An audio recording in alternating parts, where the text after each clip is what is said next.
Ambition is critical. And we're back. As per usual, no prep, straight into things. How's things? Yeah, all good, mate, all good. Fucking, can't complain. Nearly fucking drowned today. So fucking wet. Unbelievable, innit? Well, do you know what? This is the thing, like, I was down half west, I got a bit wet, right? And then I'm looking at videos and being sent to me, and literally it's like the fucking apocalypse in Calais, Anticoke, and places like that. Fucking... It's the rapture, innit? Yeah. It's the rapture. I'm just fucking glad they went for the posh cunts first, innit? You know what I mean? It's nowhere comfortable to and fucking hell, I'm not kidding, this is no word of a lie. My old man come and to see telly day before yesterday, and there was a man walking on Port Tennant with a llama. I don't know who the fuck he is, and I don't know where he's come from, but there's a man walking on Port Tennant with a llama. It's like that guy on Facebook. Have you seen that Facebook video with the guy he's walking outside. It's a fucking emu! Have you seen that? The guy walking around Port Tennant with a llama. My man was fucking crying, couldn't believe it. Surprised your man didn't fucking shoot it and take it fucking home with it. Well, who knows the scope? My old man sees a dead rabbit or a dead fox on the floor, he'll pick it up and give it to the ferrets. He don't give a fuck for roadkill. Like. But when he's seen a fucking llama walking down Ascot Street, that's the fucking best ever. Where the fuck they keeping that? Some cunt, some junkie bought that off his fucking nut on heroin, and he's woke up in the morning and he's got a fucking llama in his kitchen. Yeah, that's genuine, that is. It's like the Port Tennant version of The Hangover. Yes, yeah. Only we haven't got Mike Tyson, we got two junkies on the back roads. Fucking crackers, man. Yeah. I'm determined to find... My job for the weekend is finding this fucking llama. Where are you going to keep the llama? Well, it's probably the one that doesn't look like a horse in the field full of horses. Yeah, but he don't realise he's any different to me. He's like the actually duckling. So this llama just thinks he's normal, doesn't he? Do you know what I mean? You know what I mean? All the horses are taking the piss out of him and all that. And he's fucking... They're all being fed by all the gypsies from Morganite. And this poor little llama's been dragged around by a fucking junkie. Slacks, he don't know what to feed him or fuck all. If he ain't knocked on smack by Wednesday, this llama will have done it right, I think. Oh, fucking llamas, it's all happening. But no, it's like a different fucking world up here. I can't believe some of the things I was seeing. Like I had a couple... Go on. What's caused like a fucking mass flood like that then? That's more than one block fucking drink. I don't know, because obviously them areas like, Calais Square, right? What I couldn't work out with Calais Square by the Black Boy, if anyone's seen the videos, right?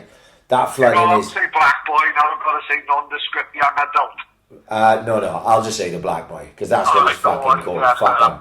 So the Black Boy pub, it was flooded, wasn't it? Like you couldn't drive cars through there. Yeah. I must have driven through there in my life fucking 15,000 times, right? Never seen a fucking drop of water on the road, let alone fucking flooding like that. And the thing is, once you get down to the roundabout where you can go to Dunvant or you can go to Upper Clay, they drop off there. There's a downhill. So you'd think that water would run off. Yeah. Like, that's the first thing I couldn't fucking work out. Like, what's going on there? Unless someone's poured concrete down the fucking drains. Just for was it only take one idiot? I don't know. Yeah. In work with us, we got like a phantom shit there. He goes on blocking all the toilets. Mate, there was one of them in Royal Mail when I was there. Yeah, I blamed on Shalom for years, called him the phantom shit. I didn't want to have none of it. I thought it was him. But he died off for a while, but now he's back. Like, it's some cunt that just goes around fucking filling the fucking bogs full of toilet paper. No, that's alright if we don't have a shit in work. But for me, I'm fucking like clockwork, like, you know what I mean? I need the fucking Doctor Who in the morning. And then fucking you flush the chain, and then it's like fucking outside the Black Boy on a Thursday night. Fucking nightmare.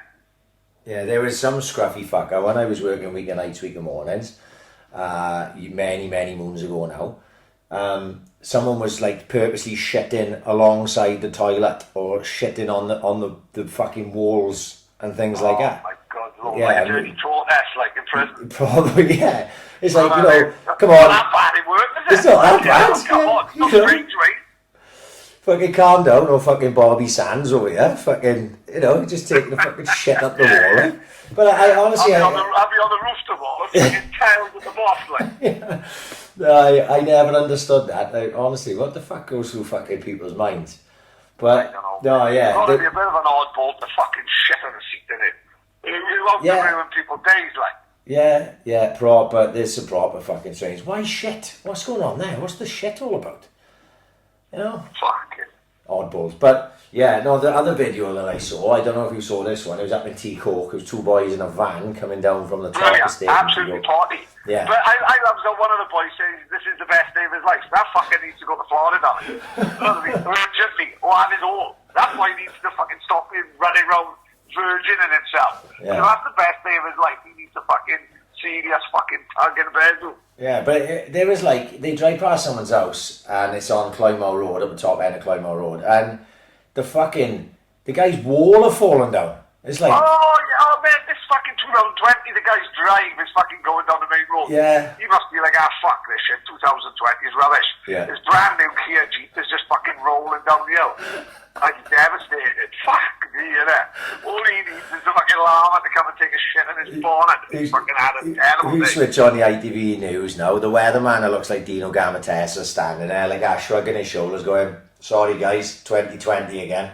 Like that. Because literally, that's next. Now that we've had the race war, and we've had the fucking pandemic, and Kobe Bryant died, and all this. Now we're going into fucking the film 2012. Yeah. The end of times, like, fuck it. Let's just start, like, having mudslides in T-Cork, you know what I mean? Yeah. It's, Fuck. no. But I didn't get none of that. I did have a couple of proper old school fucking Royal Mail soak-ins this week, but, no end of days. no end of days stuff down in West Wales, thankfully. Thank fuck for that. I never really... What happened that guy now was driving this fucking just randomly going down the hill? You know, what's going to happen there now? Well, I don't know, because there's obviously, it's only a sort of like a couple of seconds where they flash past, but there's big chunks of wall, like, right in front of his car. I suppose it looked like his car would have got damaged by it, like, you know what I mean? I'm thinking, fuck me, he's having a terrible day, he is, but there, you know, what a fucking idiot. Absolutely fucking horrific, terrible day for him. But I suppose he's just adding it on to fucking all the other things that have gone on in 2020, just shrugging his shoulders. Fucking 2020. What a fucking terrible year. But, aside from that, I haven't flooded you yet anyway, thankfully. So, you know, I suppose that's one thing to be fucking positive with. We had a flood, my fucking... my dream was, I come home fucking one day last year, and fucking Donna was fucking half an arm in a drain out the back, like, I don't know, it was full of fucking gunk and shit like that. All of a sudden then it blocked up then, and you had fucking foot of water nearly coming to the kitchen. All fairness to Donna though, she fucking got her hands spread in, like, you know, she's like a breast in all creatures great and small. Nobody sticks their hand up fucking cow's ass. I was fucking Donna, she was fucking up to her elbow and shit. You know what I mean? I give her the support then, said, made an excuse, and I had to go for overtime and that. You know what I mean? Fuck that, I won't do that, like, she's able to poop a scoop out, trying to fucking empty the drain. Oh, God, that's not for me. Piss and shit and all that, that's not for me. No, exactly. You've got to draw a line somewhere. I remember fucking, I don't know if you remember this, pal, we was in fucking Magaluf, and we were in BCM, and fucking Miffy had a skinful and he went missing. And, yes, I do remember. Yeah, and I went fucking, and we were in the toilet, so I don't know if I was with Morgies, I can't remember who I was with, it may have been with you. And someone walked past and goes, "Oh my God, look at the fucking state of that boy in the toilet," and there was just, all you could see was a pair of trainers coming out the fucking bottom of the cubicle and spew everywhere. And I looked like, and I recognised Miffy's trainers, and I was like, fuck, that's where Miffy is. And I looked under, he was like out cold, up against the bowl, sick everywhere, and it was like, who's going under there? And I was like, I take it as me then, because I'm the skinniest fucker here. And I dived down and slid through the fucking sick, right? Oh, nice. Oh, my God. In Vietnam. Oh, my God, absolutely shocking.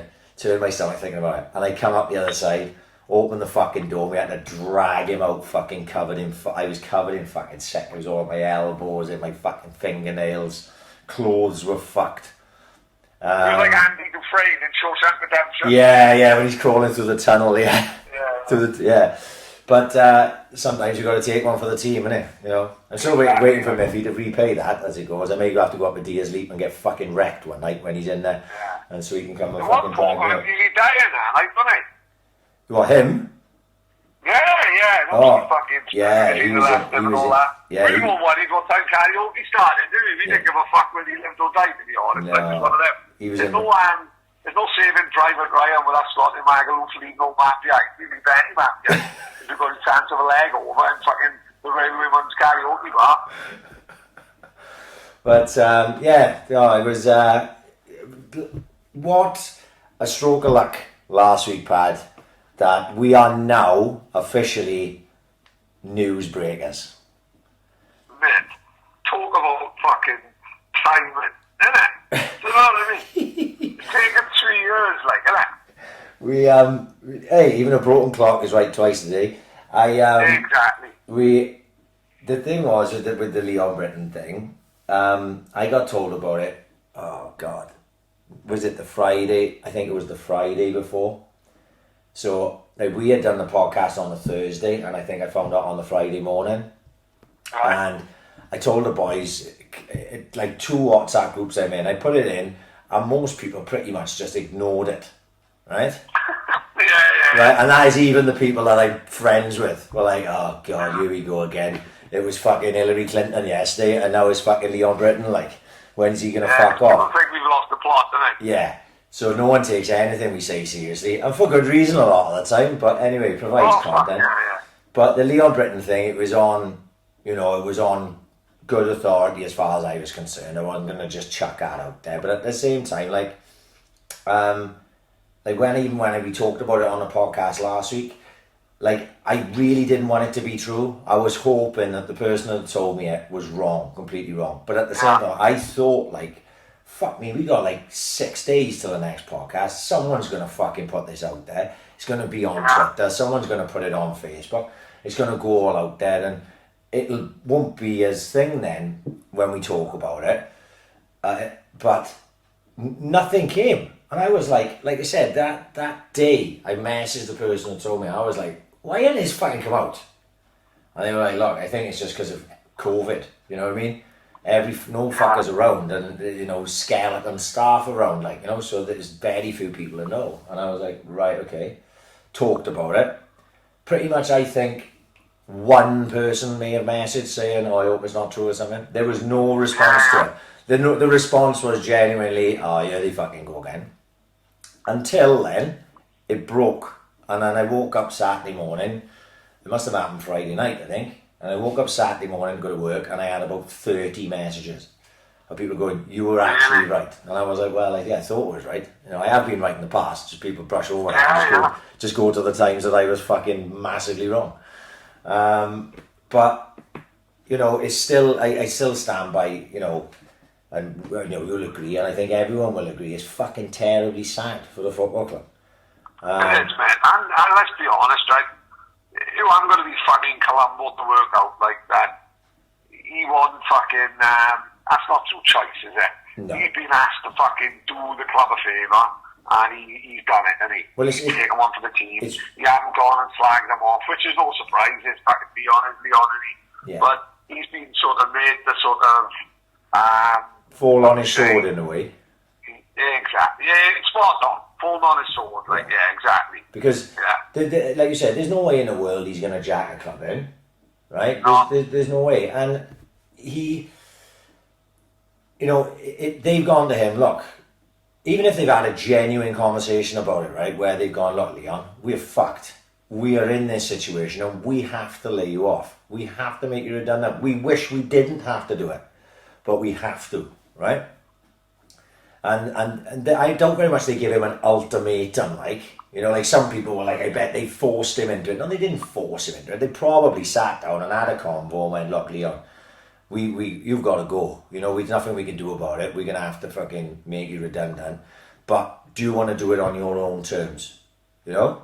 Because that really is the least he deserves, is, you know, he can make his own story. I'd like to think that it's true what he said. and and it wasn't made redundant, and he genuinely was like, no, look, I'm going to go spend more time with the family. I don't believe that, but I'd like that to be true. So at least, like, he goes out there on his own terms. But I think, you look at it, you just look at the world in general, like this is the world we're in now, and there'll be more people, laid off probably by the start of next season, like, and it's just a shame to us, because I bet you there's been other Swan staff that have been laid off, right? But you don't know about them, you know what I mean? Yeah, exactly. You just don't know about it because they're not Leon Britton or not, God forbid, Lee Trundle, like, you know what I mean? Yeah. Of course, and this isn't just happening in Swansea, like, obviously people want to over dramatize things. These fucking Yanks this and blah blah blah blah.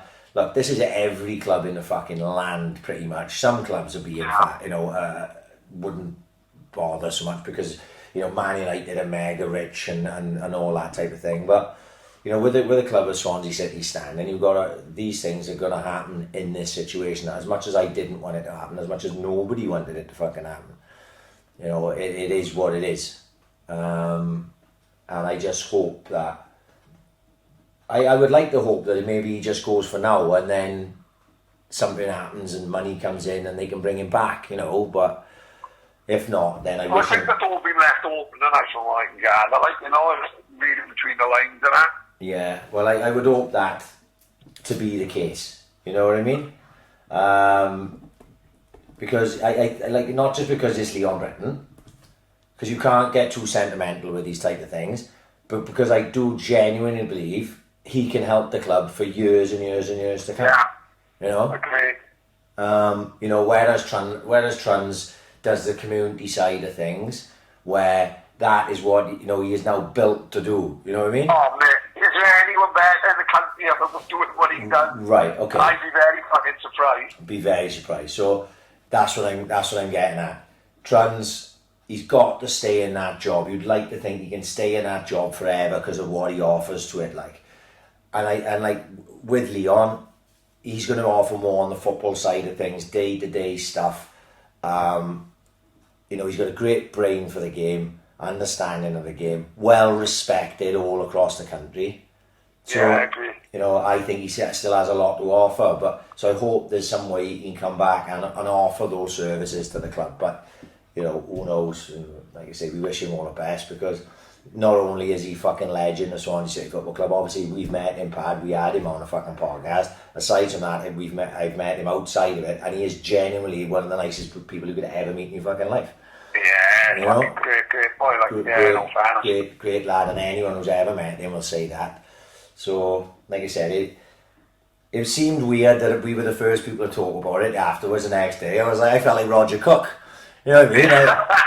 I was like, fuck yeah, we actually did break something. It's only taken us nearly 3 fucking years. Even though we did talk about plenty of stuff in the past, but people brush over that, like, you know what I mean? But that was a big one to get right, because it just came out then the next fucking day, like. So, maybe we'll make it in this game, Pad. We can't. The thing is, we fucked off all the mainstream media now. We fucked. We're never gonna get signed up by fucking ITV or anything like that. Are we fucking? Oh fuck! We're never gonna have us on Sky Sports when we walked on without fucking tinfoil hats and shit. Yeah. And then just trying to ask us about what club is gonna fold. The thing is, we're talking about Killery and that. Yeah. Like, but when we stand outside St James's Park on transfer deadline day, we'll be sticking dildos in each other's ear. They won't need the fans to do it, like, and all that banter. But no, like he said, it's we never going to be in that. Do you want to get into the conspiracy stuff early? Let's fucking crack on. Because I even got my daughter fucking screenshotting photos of Oprah Winfrey and Ellen DeGeneres. I honestly, right, like, I don't know where to start with some of the things I've seen this week, right? So I think you should start, because we'll build up to what is actually quite disturbing at the end. But go on, you go first. No, I don't know whether everyone likes a conspiracy theory, but surely everyone must be intrigued, as we are. They must be. I don't know. Maybe we are the weirdos, I'm not sure, right? But my daughter came into the living room on have a look at this. This is fucking weird, right? So she basically breaks it down to, there's a few examples, but the two that I saw photos of are Ellen DeGeneres, massive star in America, and got her own talk show and fucking, like, it's massive on YouTube, and just a massive show in America, and Oprah Winfrey. So Tilly comes in from nowhere and says that people in America are saying that Ellen DeGeneres and fucking Oprah have been done for, like you go in this country, paedophile rings and shit. So I asked Tilly on the fucking water and tell them, fucking, look, don't take my weird traits on into life. It'll drag you down and it'll make you ill. So don't fucking come. She said, no, all these celebrities are apparently on lockdown, on house arrest. She said, there's loads of them. There was talk that Trump was going to bring them down just before the coronavirus kicked in. And then she showed me two photos of Oprah and Ellen DeGeneres, both with tracksuit bottoms on, but as plain as day, you can see it clearly, both of them have got what look like tags on. Look like tags that the local drug dealer gets out. House arrest tags. House arrest, like. So the pair of them had tags on. And you can blatantly see it on the right ankle in these tracksuit bottoms, like.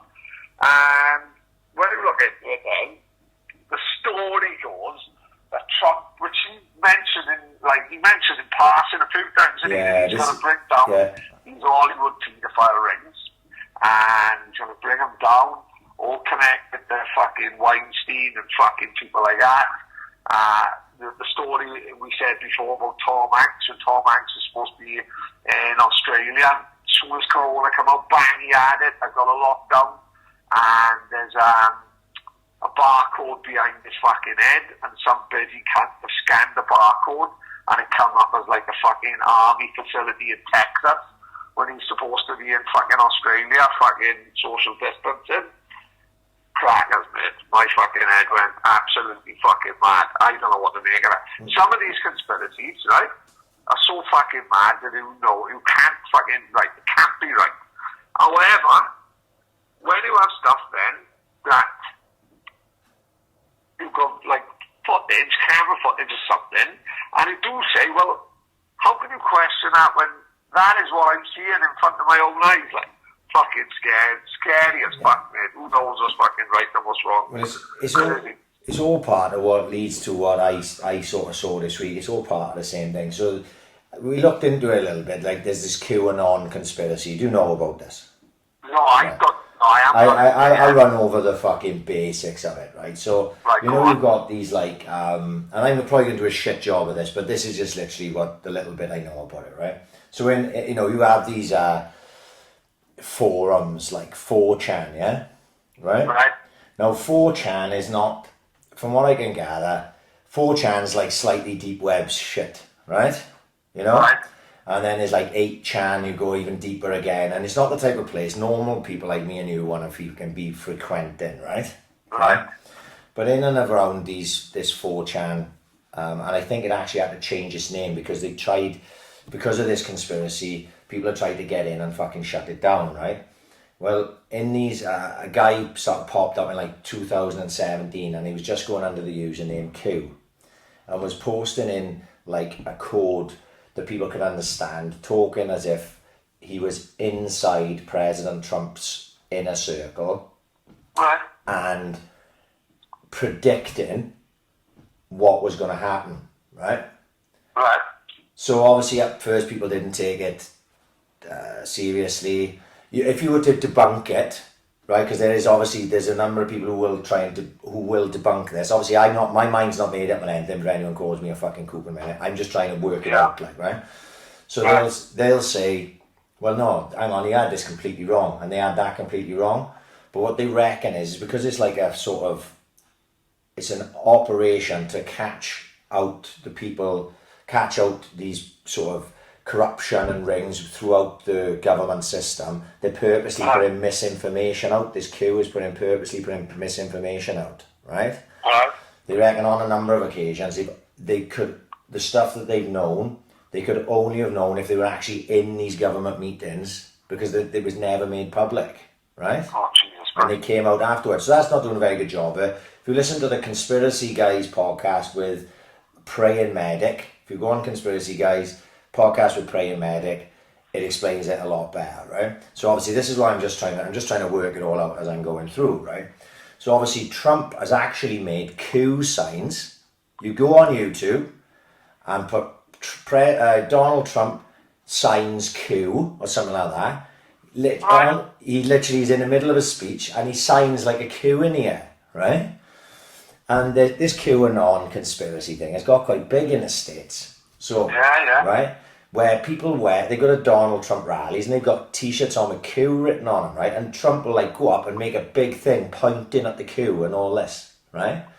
And he'll say things in his speeches like the storm is coming and things like that, right? Like as if something big is coming. So people I know have been fucking bombarding me with this QAnon stuff, my brother being one of them, right? And it's all about the bring down of the deep state, let's say, right? The people behind the governments, the proper 1% of the 1%, right? And Trump apparently is going after them. Obviously, when you're going after these people, it's conspiracy, it's money, it's corruption, and then it does also come back to a large part of the time to bloody sex trafficking, Jeffrey Epstein, child sex rings, all that type of stuff, right? Right, yeah. So, anyway, that's the thing. Whether you believe it or not, I don't know. It's sort of building towards something, they reckon. And through that QAnon thing, if you watched Out of the Shadows, which we talked about on a podcast a while ago, they go through a lot of what's in there. What interested me was when I was first told about it, I went on YouTube and I just put in QAnon and I searched. Right. And all I brought up was CNN news clips, NBC news clips, all American media news clips, calling QAnon a crazy right-wing conspiracy. You scroll down and it's just crazy, QAnon, crazy right-wing conspiracy, move all the way down. I was like, well, hang on. That already got me thinking, like, because if I see mass media stuff, I'm like, well, this seems dodgy. YouTube are pushing all that mass media stuff to the top. Yeah. Right? You had to search for a bit to find anything. And actually, a lot of the stuff that I've watched on the QAnon conspiracy, I probably couldn't find if I went back looking for it, because YouTube is like hiding it away. Right? If you get sent a link for it, you can click on it and you can watch it, right? So, I get sent stuff all the time. Some of the stuff, I just haven't had enough time recently, but I've seen a load of stuff, right? And basically, the premise of the QAnon thing is, imagine, right, that everything you've been told isn't completely true anyway. But behind the scenes, right, like the Illuminati and all this, the deep state, whatever you want to call it, all these people are crooked, and they've been crooked for centuries, and they've been running the world for centuries. And through time, good people have managed to get into office. Let's say JFK, right? Was seen as like a good man, killed. People who made changes in the world, like Martin Luther King, killed, right? Anyone who could potentially like sort of really make a difference, killed or destroyed in the media, anything, but they reckon now that the reason why Trump was put into power is because there's men in the military, because apparently I didn't know any of this and I don't even know whether any of it's true, but apparently Trump is backed massively by the American military, right? Right. And obviously soldiers and all this, who generals within the military who are good men have decided that they've had enough of the people who are running shit really, and they brought Trump in because they knew he wasn't part of the system, right? So if every fucking... Well, he's not a career politician, is he? Not a career politician, yeah. He is a proper, although he's a billionaire, right, he is an outsider. And if you remember, Martin Morgan said to us, didn't he, about most people... everyone, like, it baffled me, can you remember, it was like protests about Trump coming to this country, and they put the balloon up in the middle of fucking London. Now, with the greatest respect to everyone who was fucking again protesting for fuck all this anything to do with them, he's the president of the United States, right? And I listened to something this week with Spike Lee, and Spike Lee saying he's the worst president ever. He's gonna, if he gets another term, bring down the world. And they went, why? They went, oh well, he got the code for the nukes, and he can blow the world up. Now I don't think. Now for Spike Lee, he's quite an intelligent guy. Like I'm sure he must realise that. I don't think all this this word of like he got the code and he got the key that he can turn the fucking world into nuclear dust, I think is bullshit. I think you're not just going to have one person with one big red key that's able to do that. You know, I should imagine there's a few people that's going to have executive decision to fuck whether that happens or not.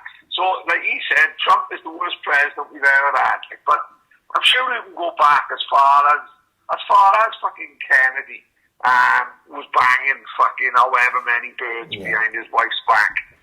Again, talking about Kennedy, when you say about, you know, him getting killed and all that, what's the chances of that fucking Zabruda recording with his brand new fucking video recorder in fucking 1963 or whenever it was? What was the chances of him standing on that wall and seeing that footage? Because if he don't stand on that wall and he don't have a new fucking camera for Christmas, we don't know, and people are none the wiser. Right? Because all who'd have had is news reports in Texas saying the president had been killed. And that phone footage took like 5 years to come up, Mike. It's not like today, where that would happen. It would be on every, how many mobile phones would you see that? Think of if 9/11 happened today. It'd be crazier, wouldn't it? Because at the time, mobile phones weren't as prevalent as they are now, would it? So if you look back at that with Kennedy, if you had Abrams and Zapruder in filming that at the time, who knows what happens there? Like, so anyway, President after Lyndon Johnson, plenty of controversial stuff about it. People reckon he was one of the ones who was involved and knew about Kennedy dying way before it even happened. Then you've got Nixon with Watergate. Then you've got Reagan. Fuck knows what happened with Reagan. Bush. I'm sure there's a lot of controversy about Bush is in with the Saudi royal family. That is on itself. You can go and find. It's in loose change, right? Yeah. You go and find anything on the Bushes. The Bushes are pretty much in bed with the Saudi royal family. Well, his nickname is Bandar. One of the Saudi Arabian fucking royal family's nickname is Bandar Bush. Yeah. They were so fucking close. They were so close. And 20 of the people involved in 9/11 out of the 28, they're from fucking Saudi Arabia. Yeah, I didn't see us fucking rushing to fucking bomb Saudi Arabia on a fucking Wednesday afternoon. We went to Kuwait. Saddam's in his fucking bunker saying, hang on, I haven't done fuck all in guts. Yeah. You know what I mean? They reckon the only president who didn't do anything, the only president who's never been involved in any like military combat is either Gerald Ford or Jimmy Carter, one of them. I think it was Jimmy Carter. And all Jimmy Carter wanted to do was fucking put solar panels on top of the White House. That was the fucking most controversial thing he did. And no fucker knows it. No one remembers Jimmy Carter because he was not a wartime president, but every other fucker had been. Yeah.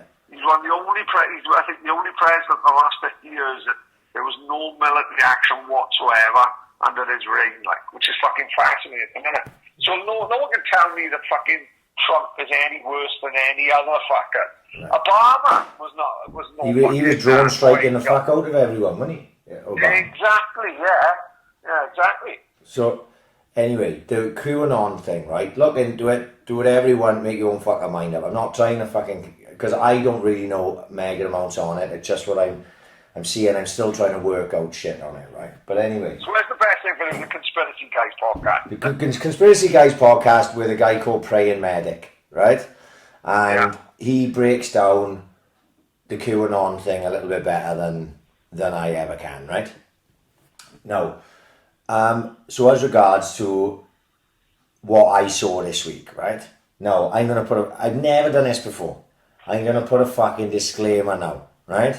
Right. Because genuinely, what I saw, not what I saw, you'll understand how I talk about. Part of the video what I saw and what I heard is quite disturbing. And like I think if you're in fucking WhatsApp groups, we've all seen people jumping off fucking buildings now and getting hit by trains and all this type of stuff. I'm completely desensitized to go, right? So go doesn't disturb me at all anymore. But what I heard, didn't even see, what I heard on this video disturbed me more than any go thing I've ever seen, right? So, but I'm going to have to talk about it to make sense of what the fuck I'm going to say, right? So anyway, I got sent this video, right? On YouTube, right? So, I click on it, so he had like 1,000 views, and what the fuck's this? Anyway, I didn't watch it straight away. Right? My brother sent it to me. He said, so a couple of days later, did you watch that video? I say, no, I didn't, because you fucking said, no. You said it was so bad, I fucking put me on my fucking microchips. Yeah, so he said to me, he's asked me, did I see it? And I was like, no mate, I hadn't had a chance yet. He said, all right, look, you've got to watch it. And I was like, right, okay, it's like 45 minutes long. And he said, look, but word to the wise, it's really disturbing.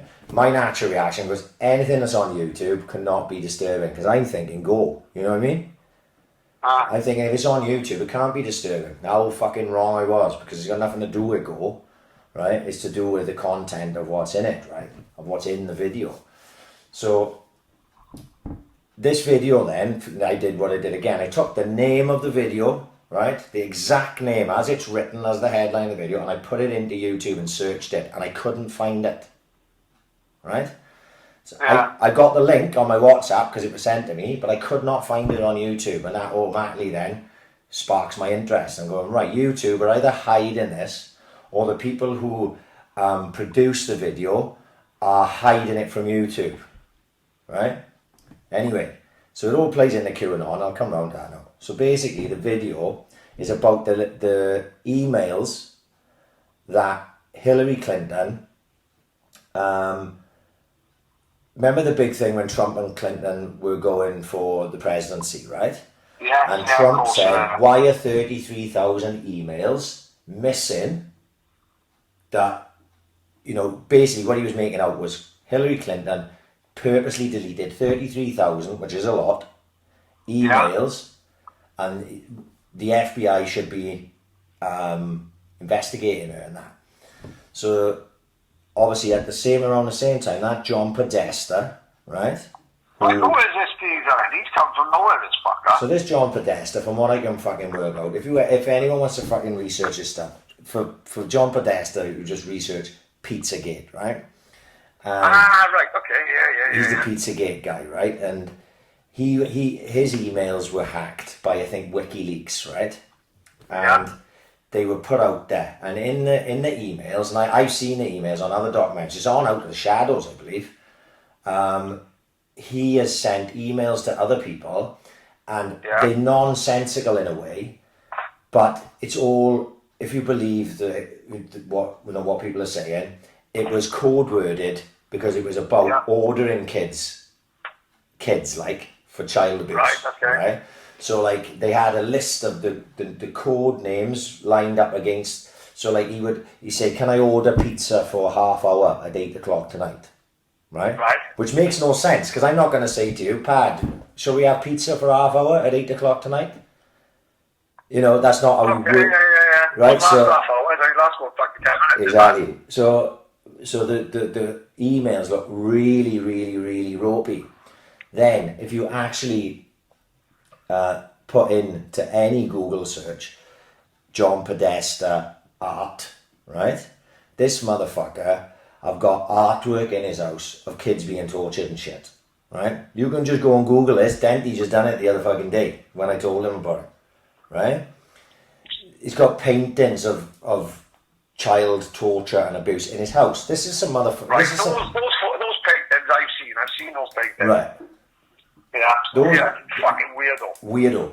This guy is involved with Hillary Clinton in the government, well, not in the government because they're not in government, but he's in, right, with the Clintons and that, right? that on itself, Pizzagate and John Podesta on its own, right, will boggle your mind. When you go down the rabbit hole, see, when you start looking into conspiracy stuff, it's all fun and games. Like, probably 9/11 was the first time I looked at it. Then I remember my kid giving me a book about 9/11, which a lot of loose change and that sort of goes over each other. And it's all like sort of, oh, this is quite interesting, isn't it? And, you know, you get into it. But the more you get into conspiracy stuff, the darker it gets, like.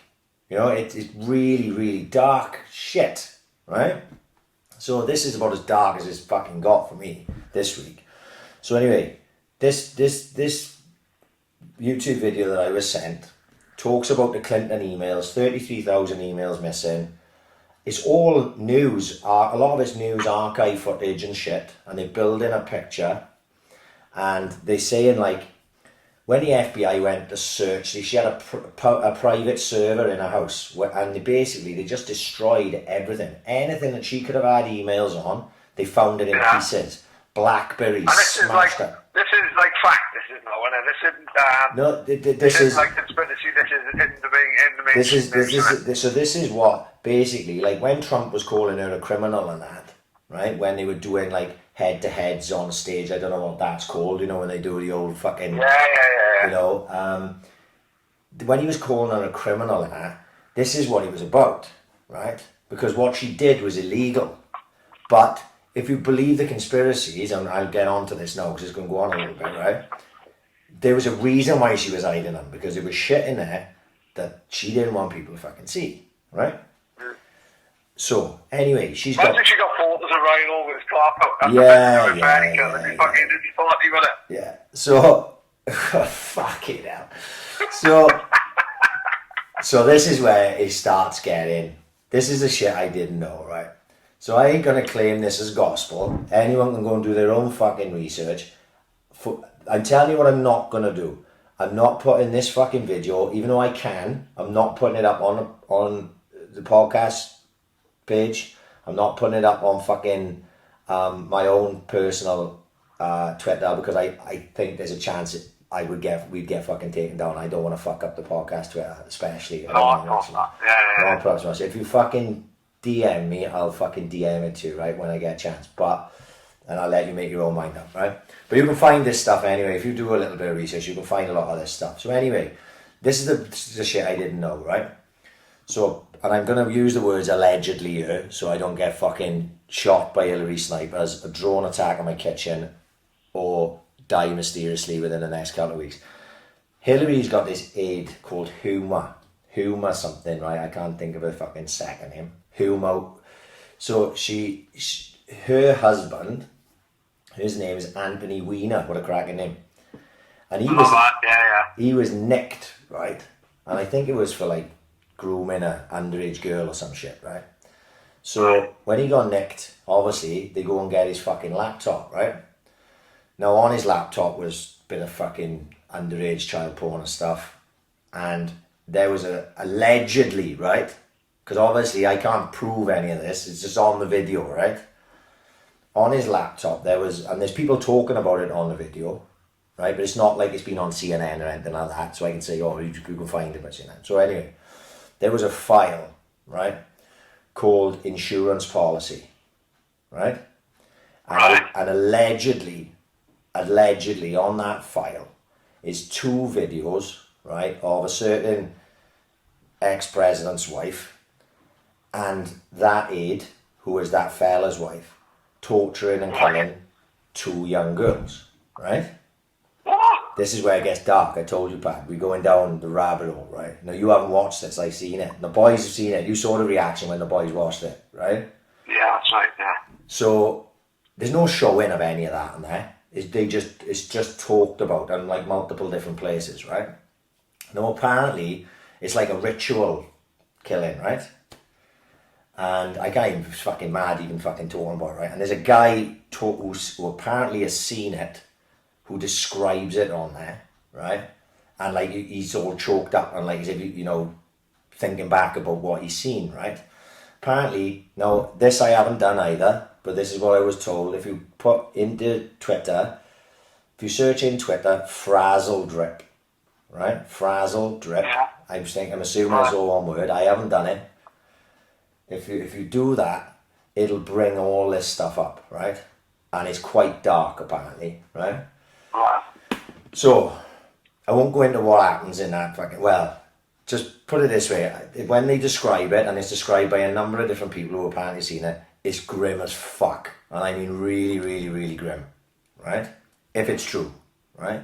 Apparently, the video is so fucking grim that, like, police officers that saw it are, like, were physically sick after it, right? So, this is where it starts getting even weirder, right? So, the NYPD nicked that fucking Anthony Weiner, and apparently 12 NYPD, whether they be detectives or police officers in total, 12 saw the video. And since they saw the video, 9 have committed suicide. Right? Right. Totally. We going deep. So I just want to say at this point that I'm in no way suicidal. Right? So if I mysteriously suicide myself within the next month or so, start asking some fucking questions on my behalf, please. Well, so anyway. I was told this afternoon I was so fucking wet I'd have contemplated suicide if I wanted. But right now I'm alive, right? So if anyone comes to me, you know what I mean? I'm just glad times like this I live in a terrace house. Like, I would not like to live in no one Mike Thomas, the fucking builder who got a fucking man, he just builds mansions like I fucking used to build Lego houses. I'm just glad I don't live in one of them houses up in the way. The terrace house, I got too many neighbours, nothing's happened to me around here. I guess as Mrs. Brown Boy every fucking Saturday, and I was fucking do the fucking Port Tennant B-Day parties. Fucking I ain't getting nowhere. We haven't really got a big enough scope, so I don't think Hillary's going to worry too much about us. But it honestly, they say if you can watch this video, if anyone wants to watch it, just DM the podcast Twitter tomorrow or my Instagram, or if you got my number, just WhatsApp me and I'll send it to you. But I'm not going to put it out there just because I don't want it to fuck up the Twitters or anything, just in case it does, right? And anyway, the worst bit in it, right? Oh, fucking, I don't even know if I should fucking... Right, anyway. Right. Just fucking, if you fucking quite fragile in the mind, just skip forward about 5 minutes, right? So, this was the bit that fucked everyone up to listen to it, to watch that video, right? And this was the bit that my brother was talking about was disturbing, because all that other stuff is disturbing enough, and a lot of the content in it is disturbing enough anyway when you think about it really. But the real disturbing bit was apparently like that John Podesta, there's a video out there and you only hear the audio of it on the YouTube video, and it's apparently of him torturing a young child, right? Now, they play that video and then they compare his voice to the voice on the video, and to be fair, it does sound very much like him, like, you know what I mean, very much alike. And that bit of video, which probably they play a couple of times, and is only probably 6 to 8 seconds long, have fucked me up all week. Right, that's enough for me. Really? Yeah, there's no go in the world that I could see that would fucking play with my mind more than that did. Right, it's not good at all. Like you said, you didn't bother watching it in the end. All the boys on the WhatsApp group that did watch it were like, "Fuck, I had to turn that off." Right, it's real fucking bad. Like that guy. Now apparently, all back to the QAnon thing. It all works on servers. That's all these fuckers are apparently the people that Trump is going. Is taking them. They're all nicked, you know what I mean? You know, they're all banged up or on the verge of, you know, going down in big style. The Disney executives, they're all trying to distance themselves from it. Epstein, Weinstein, it's all part of the same fucking thing. Like you talked about, Ellen DeGeneres, apparently on tag. Me personally, I don't see that one, right? Not as much Ellen DeGeneres. I don't see why Ellen DeGeneres, right, would be on filming herself in the house while she's on tag acting normal. That's where they don't work for me. You know what I mean? Like Tom Hanks pretty much going to ground apart from doing the Saturday Night Live thing. That seems more realistic to me, because surely if you were not locked up, you're going, I'm not doing no video, I'm just going to fucking disappear. You know? It's all weird anyway. And that is the weirdest thing I've seen in a very long time. That video, which is about 45 minutes long.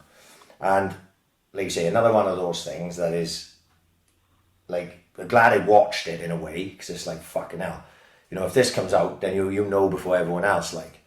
Either that, or it's just people with way too much fucking time on their hands, you know, making up a conspiracy. But like you said, when you start in this conspiracy stuff, it's all fun and games and you have a laugh. And then now I'm getting bombarded with stuff which is probably like fucking, a lot of times, like probably like, oh God, this is too much for me now, I need a fucking day off, like. But you say all that stuff is very, very, very strange, and it all ends up being fucking turned back to, for some reason, satanic paedophilia, which was in Out of the Shadows, which I was sent and I put out there, and people watched, and anyone who knows and went looking for that Out of the Shadows, you don't just find it like that. It's been taken down, God knows how many times that keeps getting taken down. Now, anyone who watched that fucking video, tell me why it got taken down. Why it keeps getting taken down. You know, that's the question you've got to ask. Why do YouTube keep taking that down? Why this video that I watched this week, why can't find it on YouTube? Even though it's on YouTube.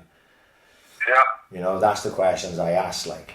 And they say it's a fucking strange thing. You go back then, there was a big thread, probably from a while back, but, you know, the boy sent it to me. It was on the WhatsApp groups, like, going back through the royal family and their involvement, like, not in this thing exclusively, but in dodgy situations. And it's probably like 25 different tweets of royal family sticking their oar in to help some fucking nonce priest get off a fucking rap. You know what I mean? Well, did you see the photo this fucking week of Prince Charles' fingers? Go ahead, I think I might have.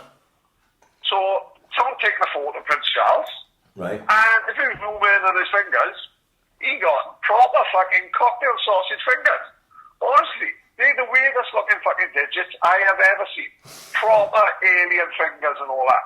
Look at it, if you can find, just search online Prince Charles fingers. Right. And don't worry, it's not me smell-o-vision, it's not me smell-o-fan, you know.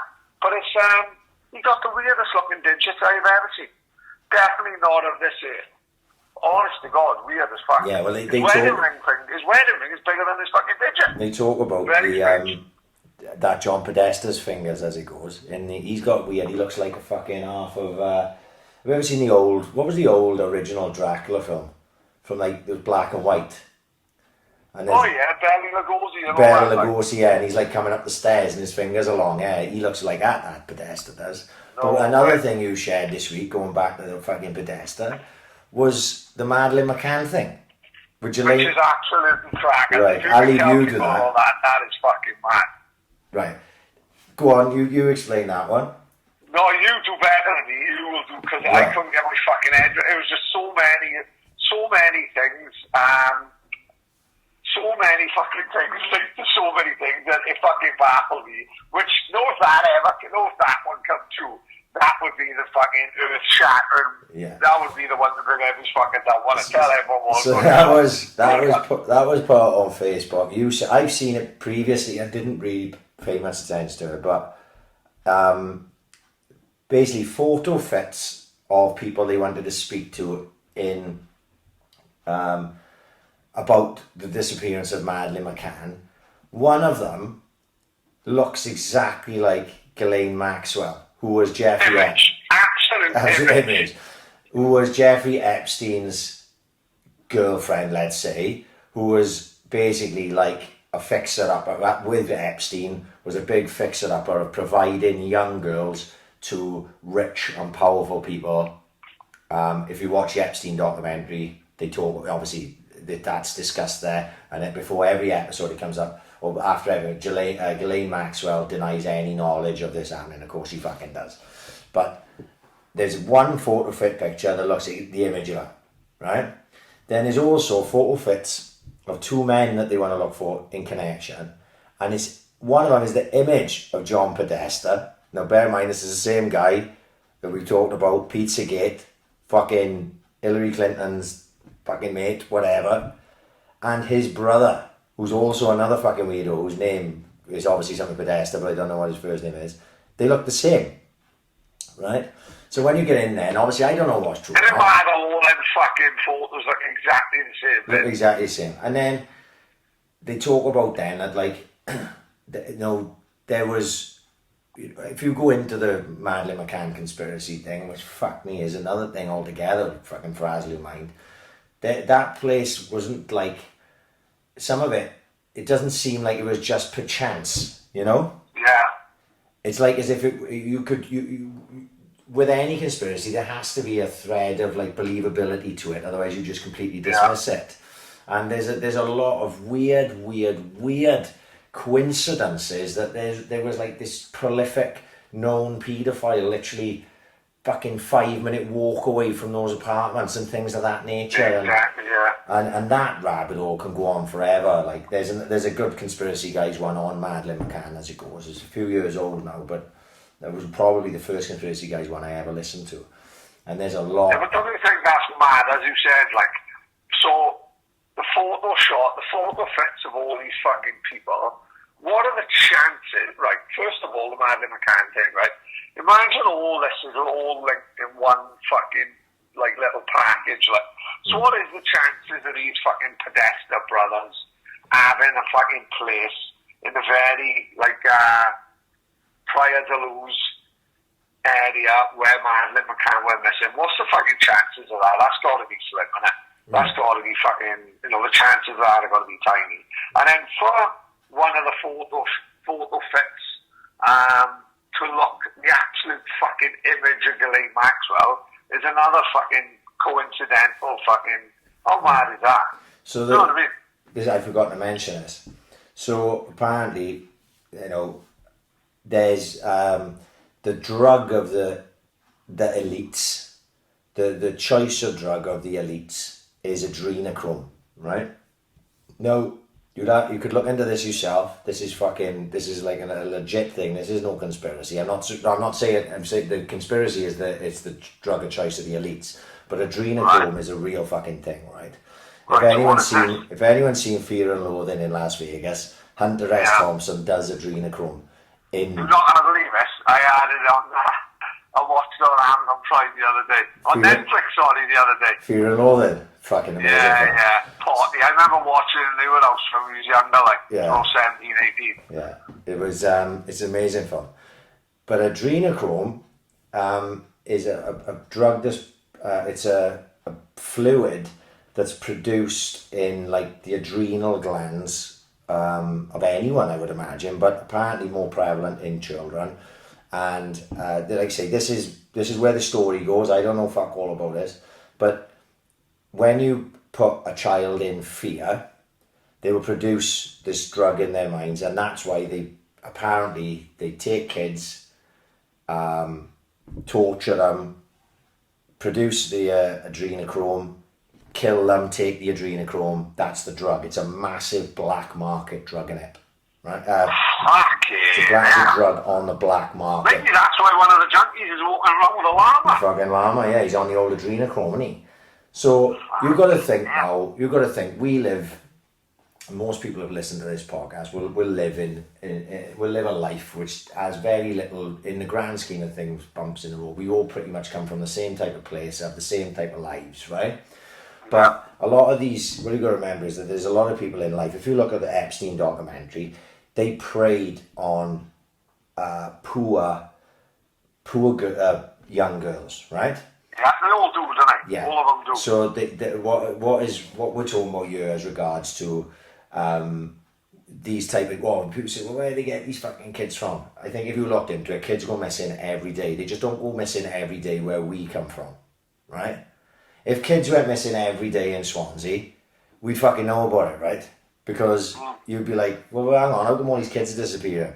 But you take fucking 10 kids off the streets in fucking India, nobody's going to notice. The kids are looking after themselves. Look into that if you want to fucking talk about something that'll make you sad. You talk about fucking, like, street kids in fucking Delhi, right? They just basically people have kids and they just push them out in the fucking streets, right? So these are the type of places where, you know, people trying to, like, travel through South America to get to America. Do you know how many of them go missing along the fucking way? Unbelievable. Right? the young girls, and I don't mean young as in like underage, but a lot of the teen to fucking 20s, 30s women, they get fucking kidnapped along the way and used as sex slaves and all that, right? And the kids then, who knows what happens to kids who go missing and that. That's what I'm saying. This is the type of people that they would prey on in these situations, like, and get the adrenochrome from. So you can look into all this if you want to. It's not really fucking uplifting stuff, but there is a lot of this which can be backed up. It's not just me talking shit now. You know, I'm not even drinking. I'm on a squash. This is just these are the rabbit holes that I've gone down. Especially since we ever mentioned conspiracies on the podcast, whatever that was, probably 2 fucking years ago, because I get bombarded with this stuff now. And you find that a lot of it, at first, like the first time I saw the QAnon stuff, I was like, oh my God, what is this now? And then like the more you see of it, the more you read, you go, man, maybe there's a bit of credence to this. And I'm not saying it's all true, and I'm not saying it's all bullshit either. Like, you know, I'm still trying to work it out. That's all I'm trying to do is work it out. But if you watch like David Icke, completely deplatformed now because of things he said about coronavirus, you can go and watch David Icke fucking videos, if you could possibly find them now, from 10 years ago, talking about this stuff. Talking about the satanic elite that fucking drink kids' bloods and drinks kids' blood and torture them, and paedophile rings and all of this nature. And people thought he was fucking nuts. They were like, what is this psycho fucking talking about? He's 20 years ahead of himself. He's ahead of himself, man. That's the thing. That is the thing. You know, now you listen to him and you go, fuck me, this fucker was right. He was fucking lunatic. But the thing is, he said some lunatic stuff. You know, he said some stuff, like, I don't get all the lizard fucking people stuff and all that shit that he's talked about, but that was a long time ago as well. But there's a lot of stuff that he talks about which is fucking, has come sort of into fruition along the years, like, you know. And now what have they done? When he's got he got popular, he got big, people thought he was a kook, and they didn't give a fuck about him 5 years ago. I mean, the people in charge. And now he had like fucking millions of people listening to him and following him. Boom, deplatformed. You know what I mean? So you've got to ask a question, Ellie, why would they do that unless there was some some semblance of fucking truth into what he was saying? Like, you know, the adrenochrome thing is fucking mad if that's true. Party. No, but like you haven't. It's just a crazy fucking thing. And they say you go down, and I genuinely, like, I watched that video. I thought, fuck, we're going to talk about that Hillary Clinton. I'm thinking, how close am I to actually getting killed by? Am I pushing myself up a list here? You know what I mean? I did that's why I ain't saying a fucking word. Yeah, I'm just like scratching my head, going, oh God, is this worth fucking talking about? Oh God, not a lot else is happening. It'll be a bit of content anyway, like. Yeah, but you can look up. If you we've think, only just had football back, like. We get to that. We get to the boring stuff, right? The thing is, right, if you're interested, right, get a pen and paper. Just put this stuff into Twitter. You don't even have to put it into Google. Just put this stuff into Twitter, right, and make your own fucking mind up, right? Pizzagate, right? Yeah. Frazzle drip. I haven't done that yet. Pizzagate on its own will keep you going for fucking ages. The signs, right? The fucking the signs that people had above pizza shops, which were, you wouldn't even know. You'd look at them and just think it's a slice of pizza. But when you look behind the scenes and you find out code words that the police know pedophiles use, right? This is why it's called Pizzagate. They're exactly the same as the signs on these pizza shops, right? And all this type of stuff. It's fucking mad. So Pizzagate, the frazzle drip thing, I hadn't even dared look at yet. My brother told me to look at it. I went, you know what, fuck the frazzle drip. There's only so much I can take, like. So I haven't done that yet, right? Podesta fucking artwork, just put that into Google and make your own fucking mind up where you think that guy fucking falls, you know. He's a fucking proper weird fucker, he is, and a proper nonce case as well, and hopefully he's the first cunt that they fucking hang by his balls, as far as I'm fucking concerned. Just do that for now. Anything like this, QAnon, you probably won't find none of that stuff in YouTube. You'll probably have to go onto Twitter to find it, and then scroll through. And some of it, like I scroll through some of the stuff, and it seems bullshit, and it seems like clutching at straws. And then other stuff then seems like there was a video that was part of a thread, and it was about Jimmy Savile sneaking an 11-year-old into Buckingham Palace, right? Yeah. Now, this is Jimmy Savile telling us, Michael Parkinson, a story about sneaking an 11-year-old into Buckingham Palace from, this must be 70-odd, 1970 something, right? And he tells a story which now, when in hindsight, because of what you know about the motherfucker, is incredibly weird and, right? But at the time, they just thought it was Savile being Savile, like he was helping this girl. But when you watch the video back, you can probably find that one as it goes. But when you think of like how apparently the royals are all tied into this, and Savile and what he did, he was the fixer. It seems very, very fucking weird. And like I say, you go down these rabbit holes and then there's no fucking turning back. The podcast with John Wedger, James English, watch that. Yes. Right? Crazy. James English with John Wedger is a fucking big explanation on that. Out of the Shadows, watch that. There's one called the UK Shadows. Fuck, I forgot to watch it. I meant to watch it before tonight. It's supposed to be like Out of the Shadows, but it's the UK version of it. I haven't watched it yet. You can watch all that stuff. This all ties together, making sure that I haven't gone fucking crackers and I'm not making it up. There's fucking loads out there on it, and it all ties in. Savile and all of them. It's all part of the same clique. Like David Icke said, when you think of these people and this upper elite of the Illuminati, let's say, there's no such thing as race or countries or borders or nothing like that. This is like the world is one to them, and they're all part of it. But they're the elite, if you know what I mean. They don't see. It's not like, oh well, I'm American, I can't like them over there. They're just the elite. Like they're like a level above everything. And Trump apparently is the one that's trying to fucking bring them down. I don't know how much truth is in that. Like I said, it will unravel in time, or so I'm led to believe by what certain people who are way more into that than I am are telling me. That it's literally only a matter of time.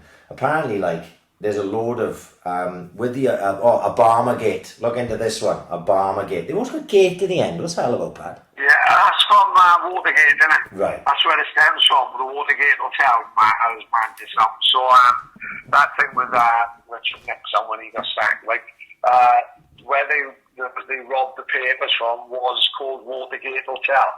So then, unbelievably, talk about something going into fucking something into culture. Whenever something like that happens, it's called something gate. Yeah. But all it was the name of the hotel. The name of the hotel was the Watergate Hotel. But then ever since then, it would be Obama Gate, JFK Gate, Bush Gate, Hillary Gate. Yeah. Crazy, innit? So, brilliant scene in Forrest Gump when he's the one that grasses him up, innit? He's in the hotel across from. You know that Forrest Gump. Yeah. And you may want to come and have a look. There's two people walking in my hotel. I think the electric is working. They're walking around with flashlights. They can't be turning the lights on. This is why I hope the fuck the Hanks isn't a fucking nonce case, because Forrest Gump is my favourite film of all time, and if that goes down the pan, it's really going to make me sad. But yeah, you can look into all this stuff yourself if you so desire, right? And but word to the wise, once you do go down the fucking rabbit hole, there's no fucking turning back then. Because, like I said, if there was no semblance of fucking, I'm not mental, like, I'm quite normal. If there was no semblance of truth to the stuff I've read, like, the Michelle Obama with a cock thing, like, I just laughed at that. I went, oh God. I didn't really think, oh yeah, I'm really going to look into whether Michelle Obama's got a cock or not. Like, it's not going to... But it don't look like she has, though. But, speaking of Obama, that's what I was going to say. So the Obamagate stuff, right? So, apparently, like, remember, like, Trump had apparently, colluded with the Russians to get himself fucking in. That's what the story was, wasn't it? Right? Or there was Russian involvement in like getting Trump the presidency and all this bullshit. Well, obviously, that was proven to be completely false, from what I can gather. Right. Yeah. But certain people inside, like Obama's cabinet and that, and they went about this guy, Comey, I think he was the head of the FBI at the time and all this. And there's a few other names that are completely gone out of my mind now. Apparently they're all nicked, right? They're all nicked. Nothing to do with the noncery thing, I don't think.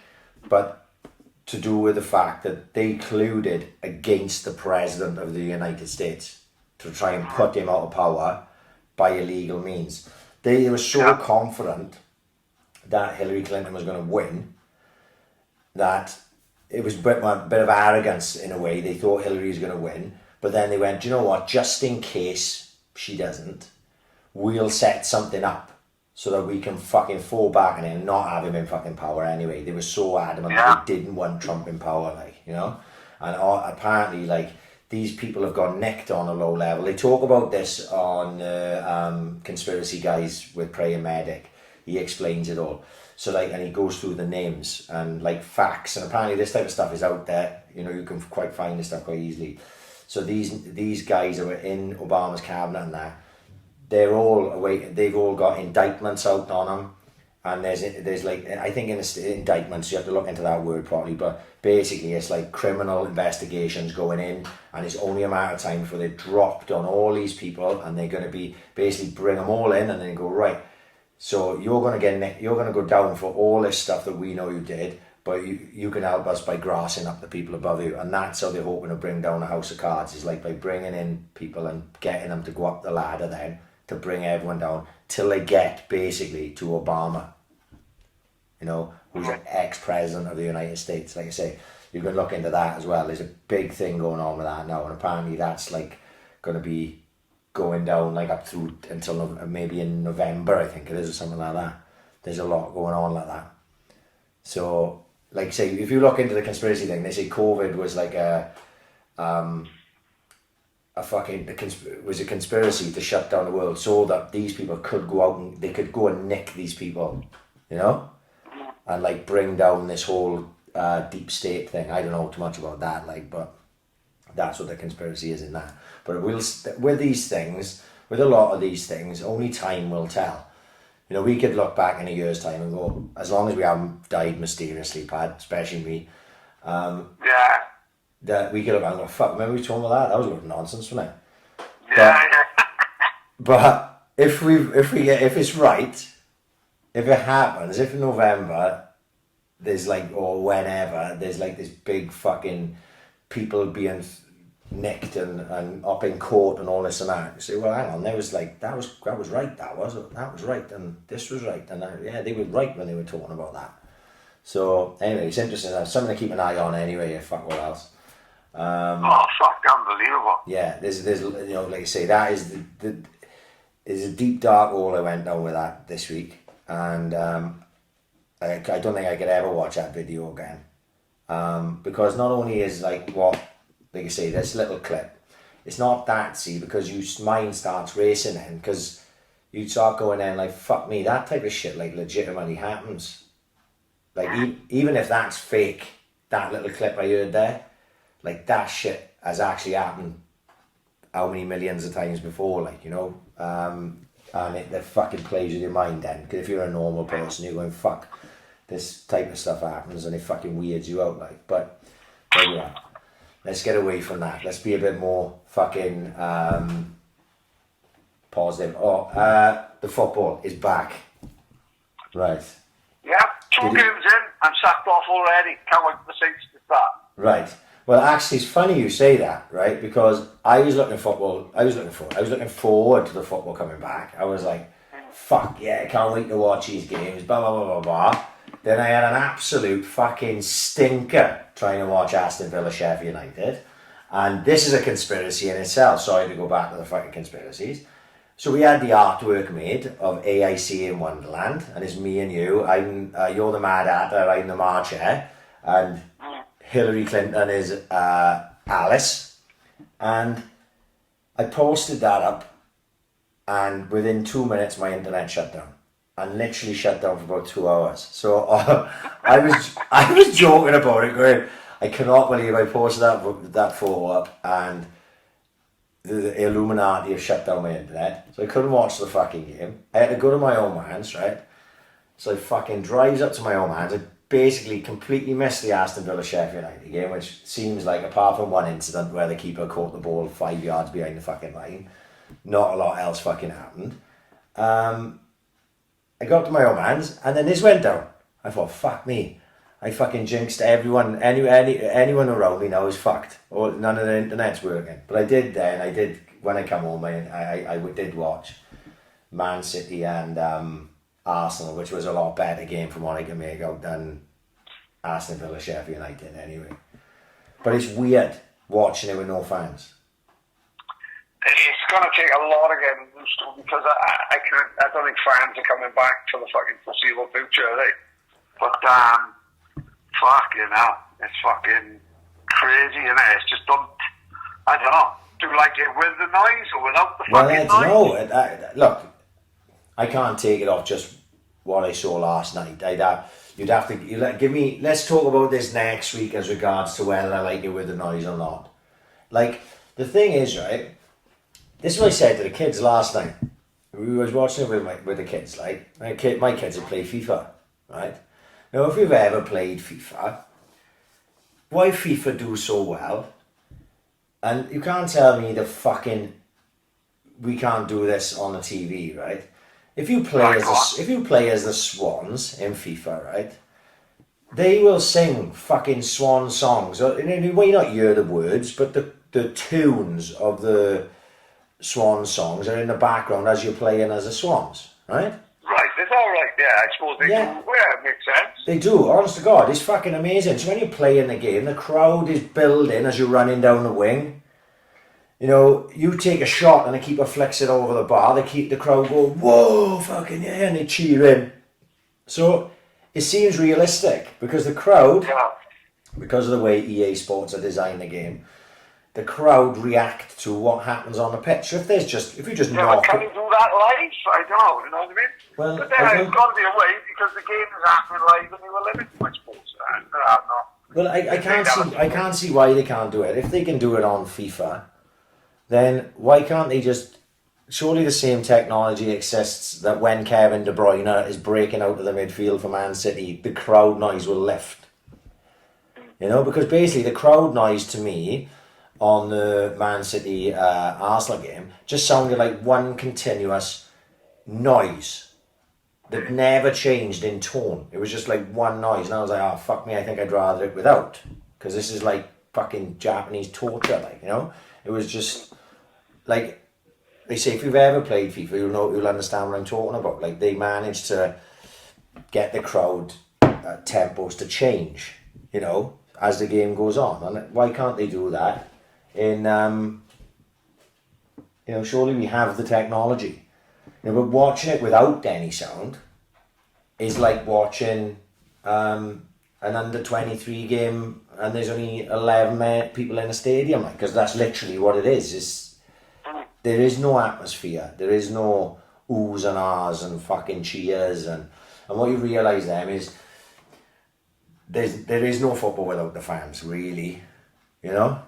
It's the fans which make it. The passion and the noise, the fucking ups and downs and the highs and lows is what really makes a game worth watching. Like I say, I watched the City game, and City were fucking brilliant, right? I thought they were excellent. They were brilliant, but I thought they were excellent, like, you know?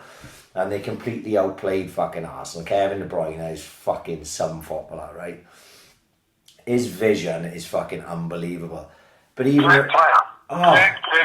he sees passes, and you go, where the fuck did that come from? And it's not only being able to see a pass, right? Because seeing a pass is one thing, but being able to see a pass and consistently execute killer balls is just unbelievable. He's such a good fucking footballer, it's unbelievable. But even then, it's still no like atmosphere to it, you know. And like I say, I thought City were really, really good. But it's like you said, I think you got it right with the first line. It's going to take some getting used to as regards to watching games. And I think it'll take the players time to get used to, because, you know, they're used to playing in front of 30, 40,000 in the Premier League and, you know, whatever. They're used to those movements in emotion in the crowd. And whereas you go out there and it's completely flat, you can get completely flat. You know, it can be. We've talked about it before, Pad, when you play senior league finals down the veg. And the game. I always thought it went the other way. Obviously, it's great for everyone to be playing at the veg, but I always used to feel you'd have a great atmosphere in the semi-final if it was up Minute and all that, and then we'd be traversed through like, and it was like it was bouncing up fucking Minute, and then you get to the final then, because the veg was so big, and there's only like a couple of hundred people, the game would just, and the pitch was so big, the game would just go flat as a pancake. Yeah. I tell you what's been good over the last few years is when they had the finals over the Swans training ground. That was a bit more like you know, because the little stand, the actual little stand they had would actually be full. Yeah. You know what I mean? And if everyone was from the same club all sitting together, it was actually an half-tidy atmosphere, like, you know what I mean? I think Luke Edwards scored a free kick for Penland against someone, and everyone's on the pitch fucking celebrating it's quality. I went over there and watched, I watched a few games over there, but I went over there and watched Roxburgh Seconds against West End Seconds in a final. Right. And so I was with all the Roxburgh boys, and obviously all the West End boys alongside us. And we had a hell of a laugh, because, you know, we all know each other. Like, we'd all giving each other shit and we'd having a novel, and it just made the game seem so much better, like, you know? Yeah, whereas down the veg in the big stadium, that atmosphere just wasn't there, like, yeah, you know? it echoed. When you were on the pitch and you played in those games, stuff just echoed around. There was no real atmosphere to it. Like you said, if you played down Ashley Road, I remember playing against Ragged. I remember playing against West End in one semi. In I don't know what year it was, and I think it finished like 2-1, and it was a fucking hell of a game, and it was like proper intense because the lines were full. But I remember playing Ragged down there in one as well, which may have been 2003, something like that. And that again, same, lines full, loads on it, because you're going to get to play it down the veg, and was a much better footballing game than the final then, where it just sort of went away from everyone, and it only takes one mistake or, you know, one bit of fucking actual magic in a game to actually win it, because most of the game goes away for most people. Like, you know? Like the pitch is all so big to what it used to as well. Like, that's how, if you remember, I used to sit down Swansea Uni so much because they had a fucking lightning boy up front, that fucking John Roberts, like, and the game would just suit them. Like, we could play it long in between the two centre halves over the top of the fullback, and he was away and fucking easy scoring. Like, I think he scored about 5 in one final. All the same fucking goal, if that makes any sense. Yeah, over the top and running through the channels, like. But I think, you know, what I'm getting at is it's going to take the players a bit of time as well. And bear in mind that they've had 3 months off, you know. Yeah, so of course. It's going to take them a bit of time to get used to playing there. And what you got to also remember as well is that there's not a lot on it for a lot of teams, right? So Man City pretty much probably resigned themselves to the fact that Liverpool are going to win a fucking league, right? But they went out and they did play like they still had hope. They played really well. You know, Sheffield United are going to be safe. Villa still need points. The teams that have got something on it, they're going to probably be the ones that lift it up. But you're going to watch two teams in the middle of the table, right? Wherever it may be, and they're going to find it hard because there's no crowd involved as well, and they got nothing to play for. They're going to find it hard to lift themselves for these games, you know, after having a fucking layoff. So you will see some absolute stinkers, and you probably just got to get on with it. Because, like you said, sadly, I don't see. I was thinking about it today because I was thinking about London Marathon, which obviously I'm supposed to be running. It's supposed to be in October, and I was like, that's not happening. Not in a million years. No, I can't see it. Not in a million years. And when you see, like, we got to keep social distancing and we got to do this. If we want to reopen the pubs, I actually saw Sarah from Boss Brewery talking about it on Twitter yesterday. Like how can we do these? How can we reopen the pub and do these things that we are being ordered to do? It's like a near impossible task. Like the Hangar 18 thing we talked about last week. It's sad really, because everyone's hoping, oh fuck it, we'll just get the boozers back open and everyone will flood back in, but they're probably not going to be allowed. You know, it's just that's the way it's going to go, and football the same. I don't know how they're going to allow fans back in the stadium, 40, 50,000, even in the Swans case, fucking 15 or 16,000. I don't know how they're going to do that. You know, for me personally, I say crack the fuck on. Everyone knows the risks. If you're not prepared, if you don't want to take the risk, don't take the risk. If you want to take the risk, I'm all for free choice. If you want to take the risk, you should be fucking allowed. You know, but... Well, our plans are ruined for the weekend now already, isn't it? Oh, the fact, you fucked. You fucked it. Yeah, totally had it. Yeah, totally fucking had it. Our plans were to go down the SA1, maybe have a look in the River House, maybe have a look in that Gin and St. Croix, and then suss it out then, and if it's possible, walk over to Sainsbury's, buy a bucket full of ice, a slab of 20 Peroni, and we'll just sit outside instead of spending $5 at a pint. But now that's fucking gone up and that's gone fucking... You're a week late, Pat. That's the problem. Yeah. Well, no, actually, it's perfect, because if I'd have been knowing my luck, I'd have been caught sniffing Charlie off a fucking bar at the VM, wouldn't I? so technically, I'm a week fucking right. I'm just fucking glad, you know what I mean?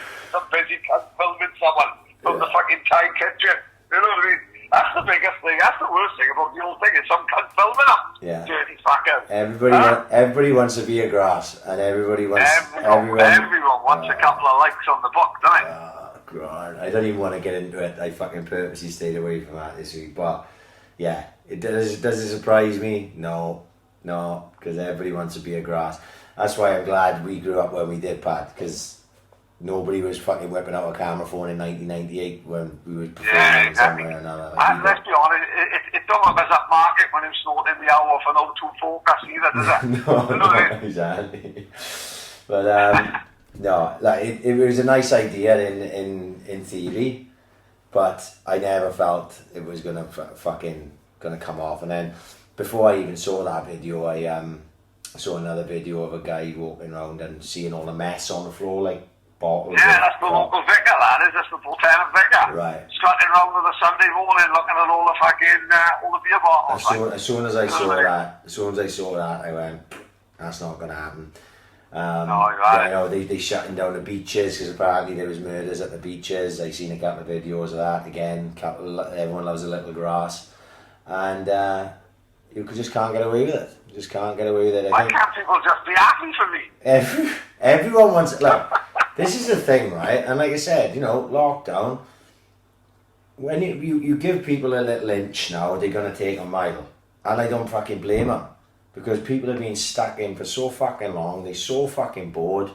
I'm having conversations with people now, like I say, my mindset over the last 4 weeks I've been back in work has completely changed. I'm not the same guy I was before I went back to work.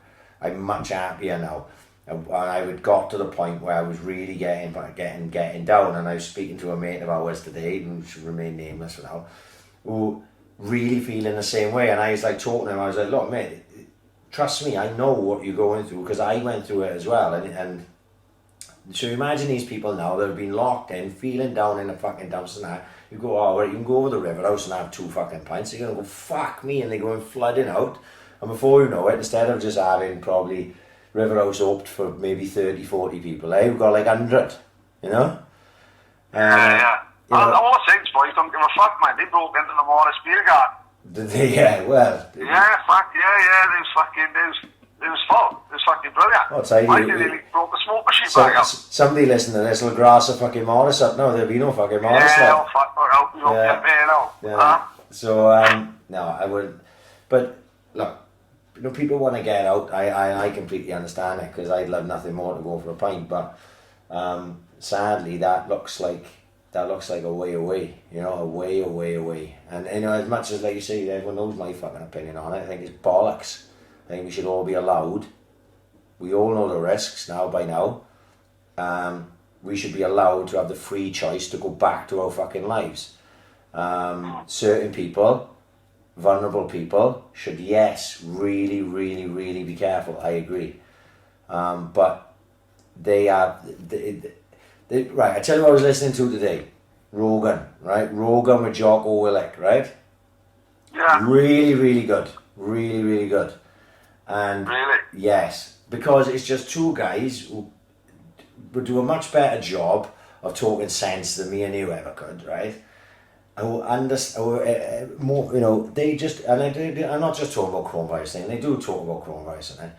But they talk about current situations in the world as regards to the death of George Floyd and all this type of stuff.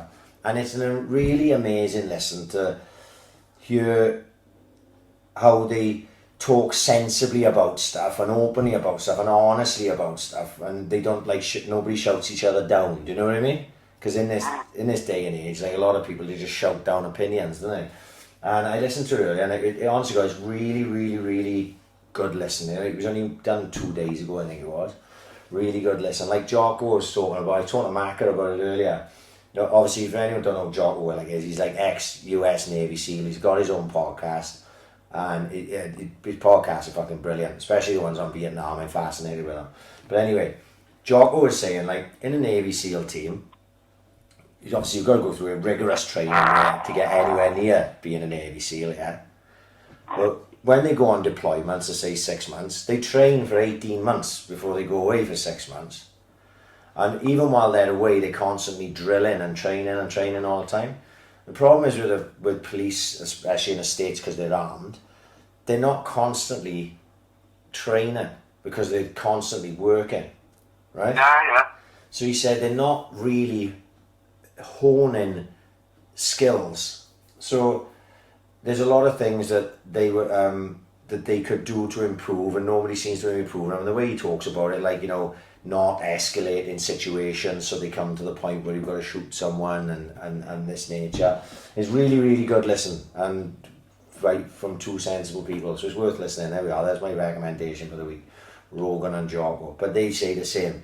They say now we're at this point where we know who needs to be quarantined because we know by the figures, right, of who's affected by coronavirus more than other people that are and those people should, yes, those section of society worldwide should definitely maybe stick to being quarantined, but everyone else should just go back and just crack on with fucking life, because it's more harmful than good for normal people who are not gonna die from coronavirus to be stuck in the house, not earning money, not socializing, not building their immune system by being around other people,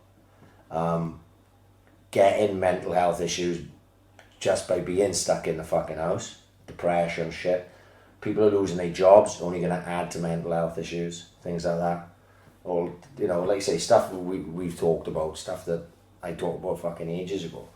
You know, the world should be getting back to normal, but no, it's not going to happen because people in power are afraid to get it wrong, for one, and afraid to admit they were wrong, and may have overreacted in the first fucking place. Now, there'll be people who say, well, if we didn't lock down, then we wouldn't have these lower figures that we've got now. All right, okay, fair enough. But remember, I'm still looking for that spike. Where's that second wave? Because it didn't come back in at the VE that ship has sailed, right? And now we're 2 weeks from the fucking first protests. Where's the spike? So in a week's time, we'll know that there was bullshit. And it wasn't, right? Because we talked about it. There's got to be a second spike. There has to be a second spike. In London, let's just take London. Let's forget Swansea, because Swansea was only a little fucking thing down by the AiC. Let's not take Swansea, right? We're not going to talk about Swansea.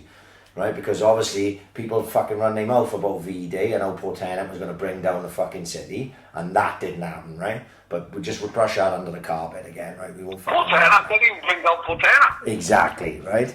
So now let's look at London's figures in a week's time, right? That means we've given them 3 weeks from the first protest.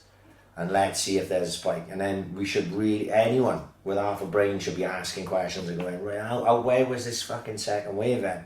Well, it didn't come because it wasn't, it was never going to come. And we have to get back to our fucking lives before we don't have any lives to go back to. You know, and I'm talking in the general we, you know, there's so many people who lost their jobs that I know. And like, you know, I don't think it's even started yet, mine, you know what I mean? This is it. It's not going to get any job cuts and shit like that, you know. Man, this is it. This is the fucking thing. I consider myself so fucking lucky. Consider myself so lucky. That I never work Saturdays. They go, Ryan, do you want to work Saturday? I say, fuck yeah. I'm not saying no to nothing. Because I'm so fucking glad to have a job. Because, like I say, 4 weeks ago I didn't. And I was down in the fucking dumps. So, we need to get the world back. But someone needs to be brave enough to go, look, we are going for it. And if I get it wrong, then you can hold me accountable for it. But we need to start getting people back to work. We need to start opening fucking airports. We need to start, you know, doing whatever. You take your fucking pick. Everyone needs to get back to something, you know. And that's not saying like, you know, fucking, there's 40,000 people that fucking died, man. No. Yeah. I'm not saying that. I'm not saying that. I'm not saying it's not. I never said once that coronavirus didn't exist. Never said once. Yeah, of course. Right. All I said was, you need to look at the numbers. You need to work out.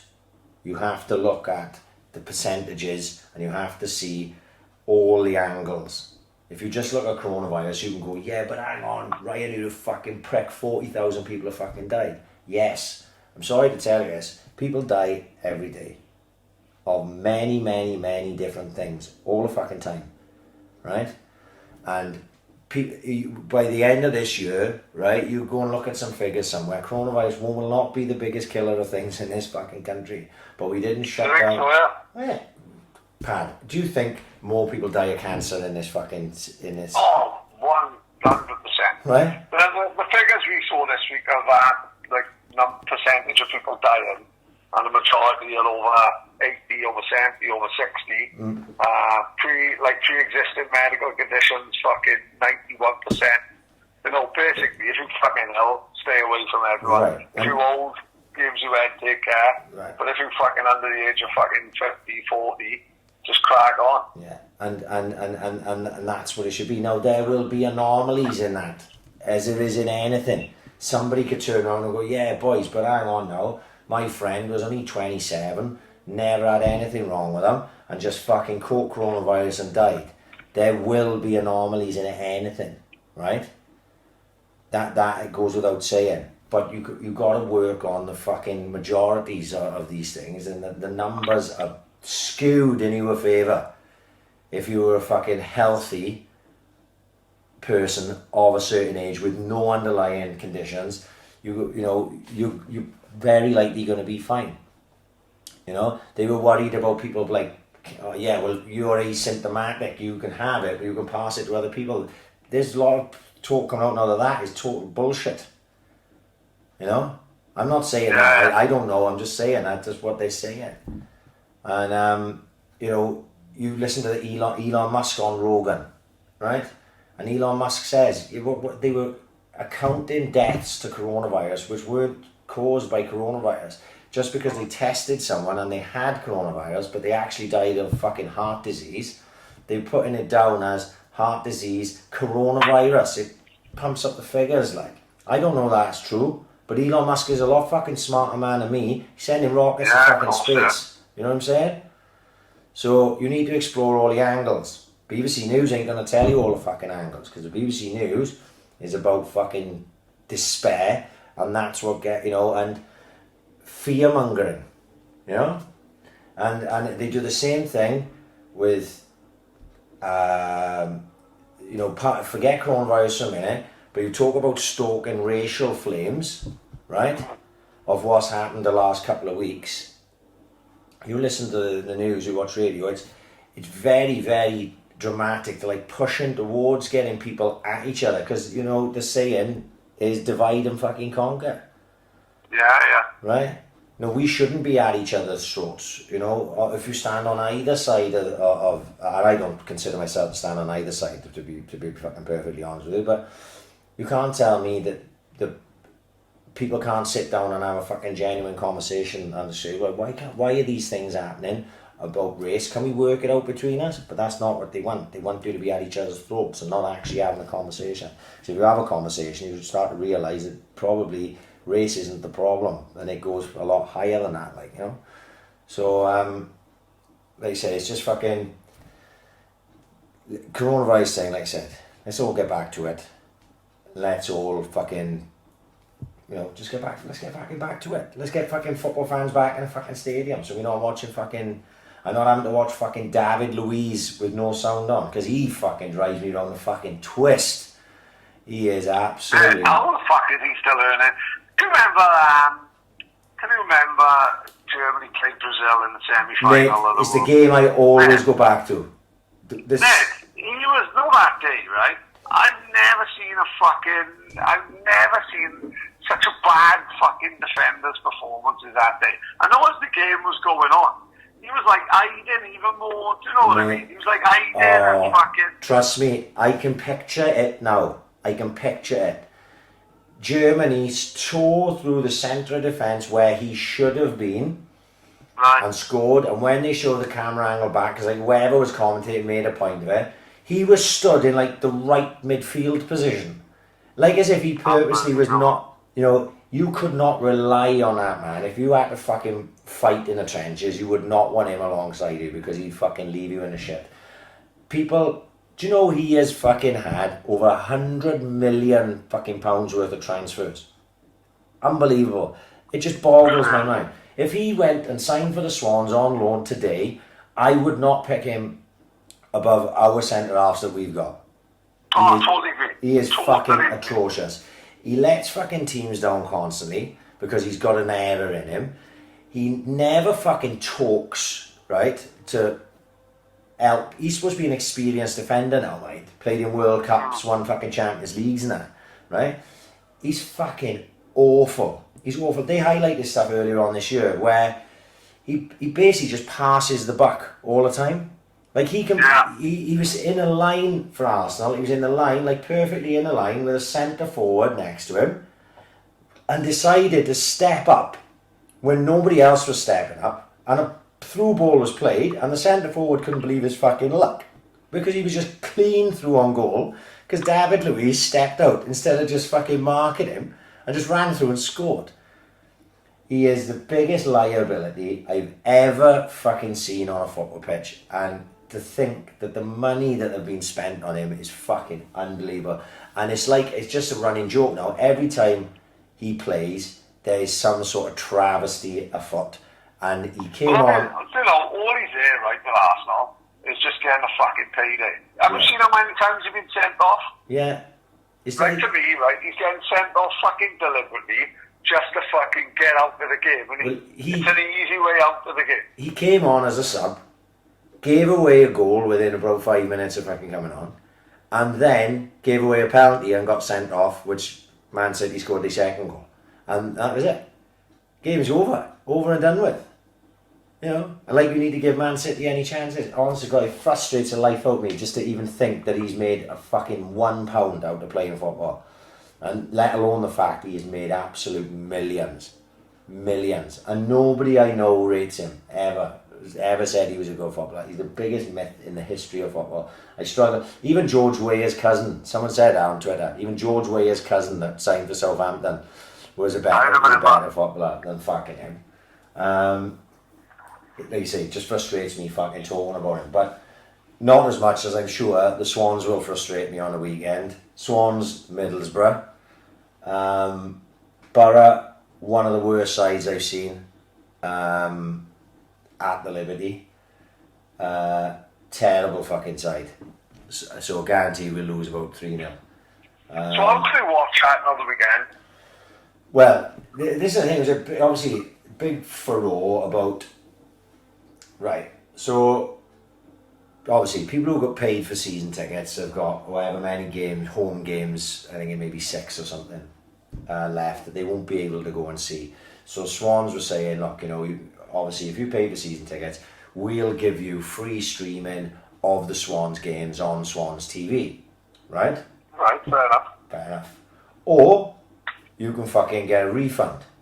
Now, there was a bit of a divide. Oh, they could offer that, did they? Yeah, there was a bit of a divide with the thing, because a lot of people just went, like my old man, right? My old man said to me, well, look, I've already paid for my fucking season ticket. What's the refund going to be, really? I don't even know what it was, to be honest, but he goes, I'll let them keep the fucking money and I'll stream the games, right? Yeah. That was his opinion. That was the opinion of a lot of people. But there was also a lot of people who went, fuck them, they're not keeping my fucking money, the Rob and Yank fuckers, or whatever. I want my fucking money back. So, like I say, there's a big conversation on Twitter about that, a few weeks ago, about what was the correct decision. I think it's just a personal decision whether you want to watch it or not. I'm actually grafting Saturday, so I'll be listening to it in the van. But if you've had a season ticket, you can watch it on Swans TV. I'm assuming that they would allow you to pay for it as well. I thought so, innit? Yeah, because you're supposed to be able to see every game now. So maybe if you pay for Swans TV for the remainder of the season, there's a deal. I don't know. I've got no fucking idea, to be honest. I haven't looked into it.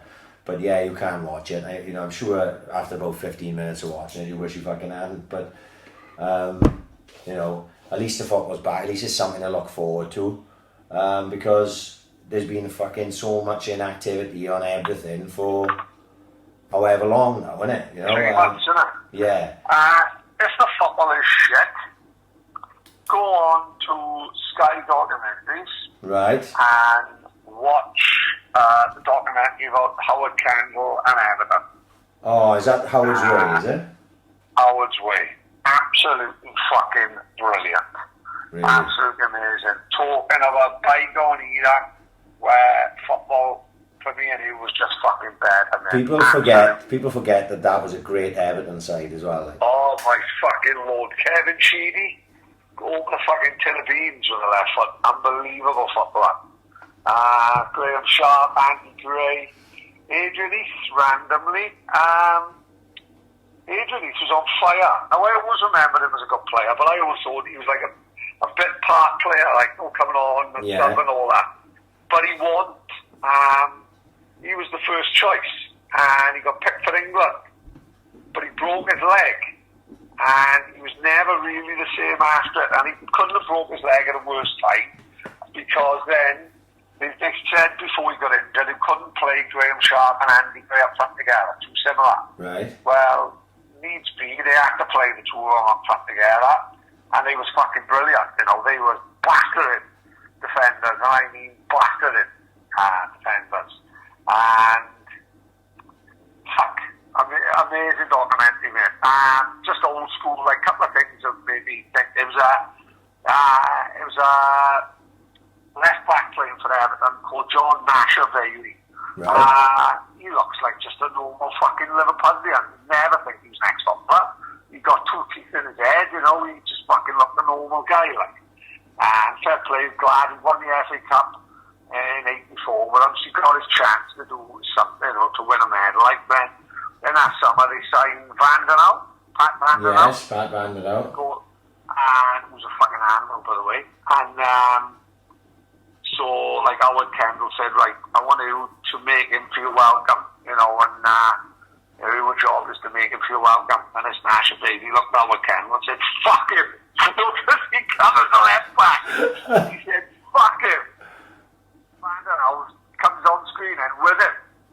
And he said, he fucking hated me with the day I walked in, fucking hated me. He knew I was coming to replace him. And he said, and after training, then we went for a few pints. And then we started talking. And then everything was alright then. And Pat Van Der Out took over and replied, just sort of no proper old school mentality. Yeah. I'm going to have to watch that. It's fucking brilliant. I saw people talking about it. Yeah, this fucking Nasher Bailey's a dull cunt. Yeah, he went to I think he went to South Africa to play.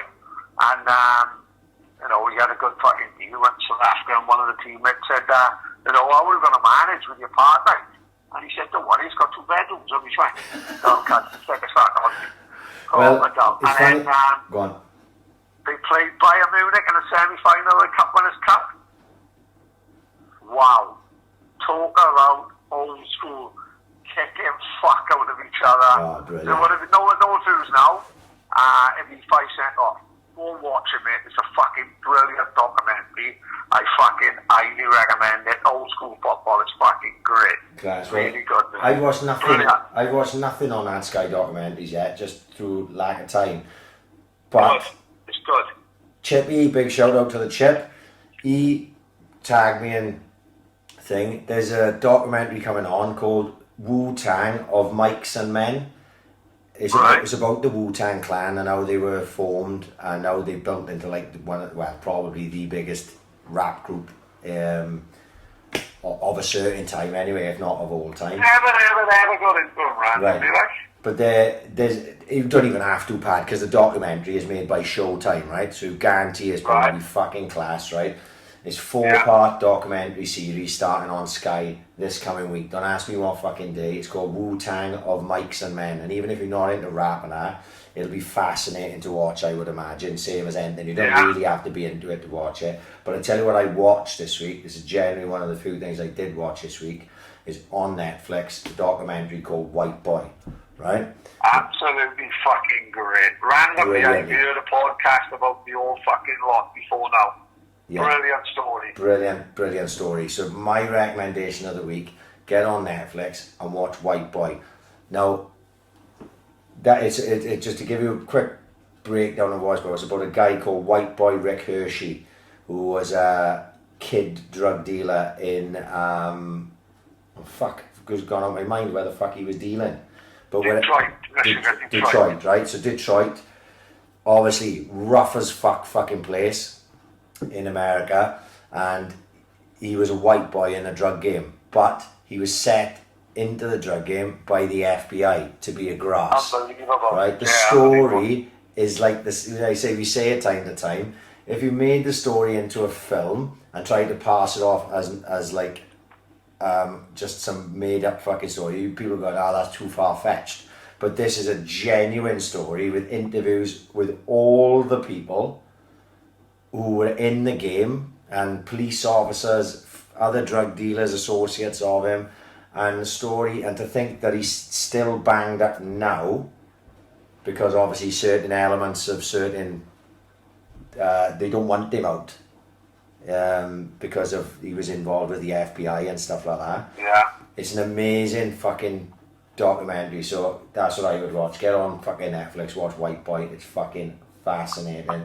Well, the thing I heard about the podcast I heard about it was about another black man in that area who I think I talked to him about it. He was like locked up for 25 years and he got found guilty of a murder, but he got acquitted. He got acquitted of the murder 3 times, right? So every time he appealed, and he won the appeal, but the district attorney wouldn't let him out.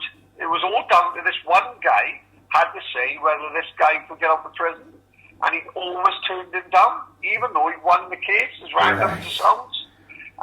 Like this fucking district attorney would find a way to keep him in. Not like through, to bring out the fucking new law or something. Yeah. It's all sort of corrupt, isn't it? Crazy. And then, it was like about this fucking, the local, like the mayor of the town was corrupt as fuck. The detective was which is random as fuck. Is like it shows in the documentary. He's the detective of police of Eddie Murphy. What do you call the film? Guildhall, Beverly Hills Cop. Yeah. Beverly Hills Cop. So he's the detective in the Beverly Hills Cop, and he's a detective in real life. And he's supposed to be corrupt as fuck. Absolute fucking mad story. Yeah, it's a crazy story. Watch White Boy. I tell you what else I did watch this week. I don't know if you've seen or you heard about it, Pad.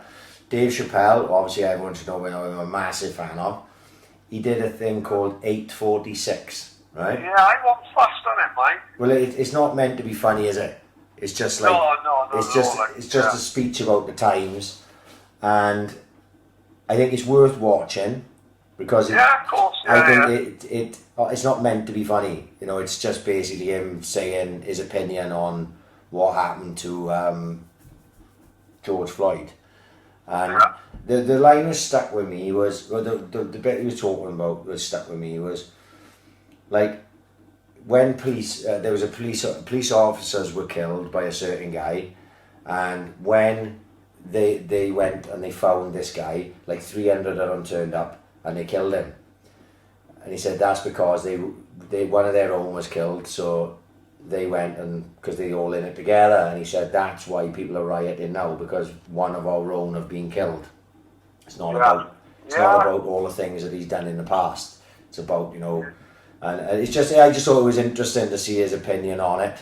And obviously, it's not the funniest thing Dave Chappelle's ever done, but I thought it was worth watching. It's called 846. You can get it on YouTube. I did. Well, and on a similar sort of subject, there's a podcast called White Lives. Right. And it's about. Have you ever seen the film Selma? No. Brilliant film, really, really fucking good. The film is about Martin Luther King. So, I think it's called a place called Montgomery, I think. There's a black protest march, and he was going to march from Montgomery to Washington. And there's a bridge to get out the Montgomery county lines, and the police formed a barricade. They won't let them pass, and they fucking tear gassed them and fucking beat them. And these the protest started to a couple of people got killed, a couple of black people got killed, and one white guy got killed. A white preacher went down to support the protest, and he got killed. This is what this White Lies is about. Still not solved to this day. Guy whacked him over the head with a fucking hammer, and then, you know, they have witnesses and all that, but no one come forward, and he got off with it, like I said, to this day, no one got done for it, and it's fucking brilliant. So, Selma as a town, and this is how sometimes when you see, like, the protests over here, people need to have a look at American history, as soon as the 60s, mind. This is only going back as far as the 60s. Yeah. Like, in places like Selma and all that, the Ku Klux Klan and blacks couldn't drink from the same water fountain as whites. And there's literally, you know, mayors of towns saying, no, we shouldn't segregate and all that. And this is up to about 1964, mind.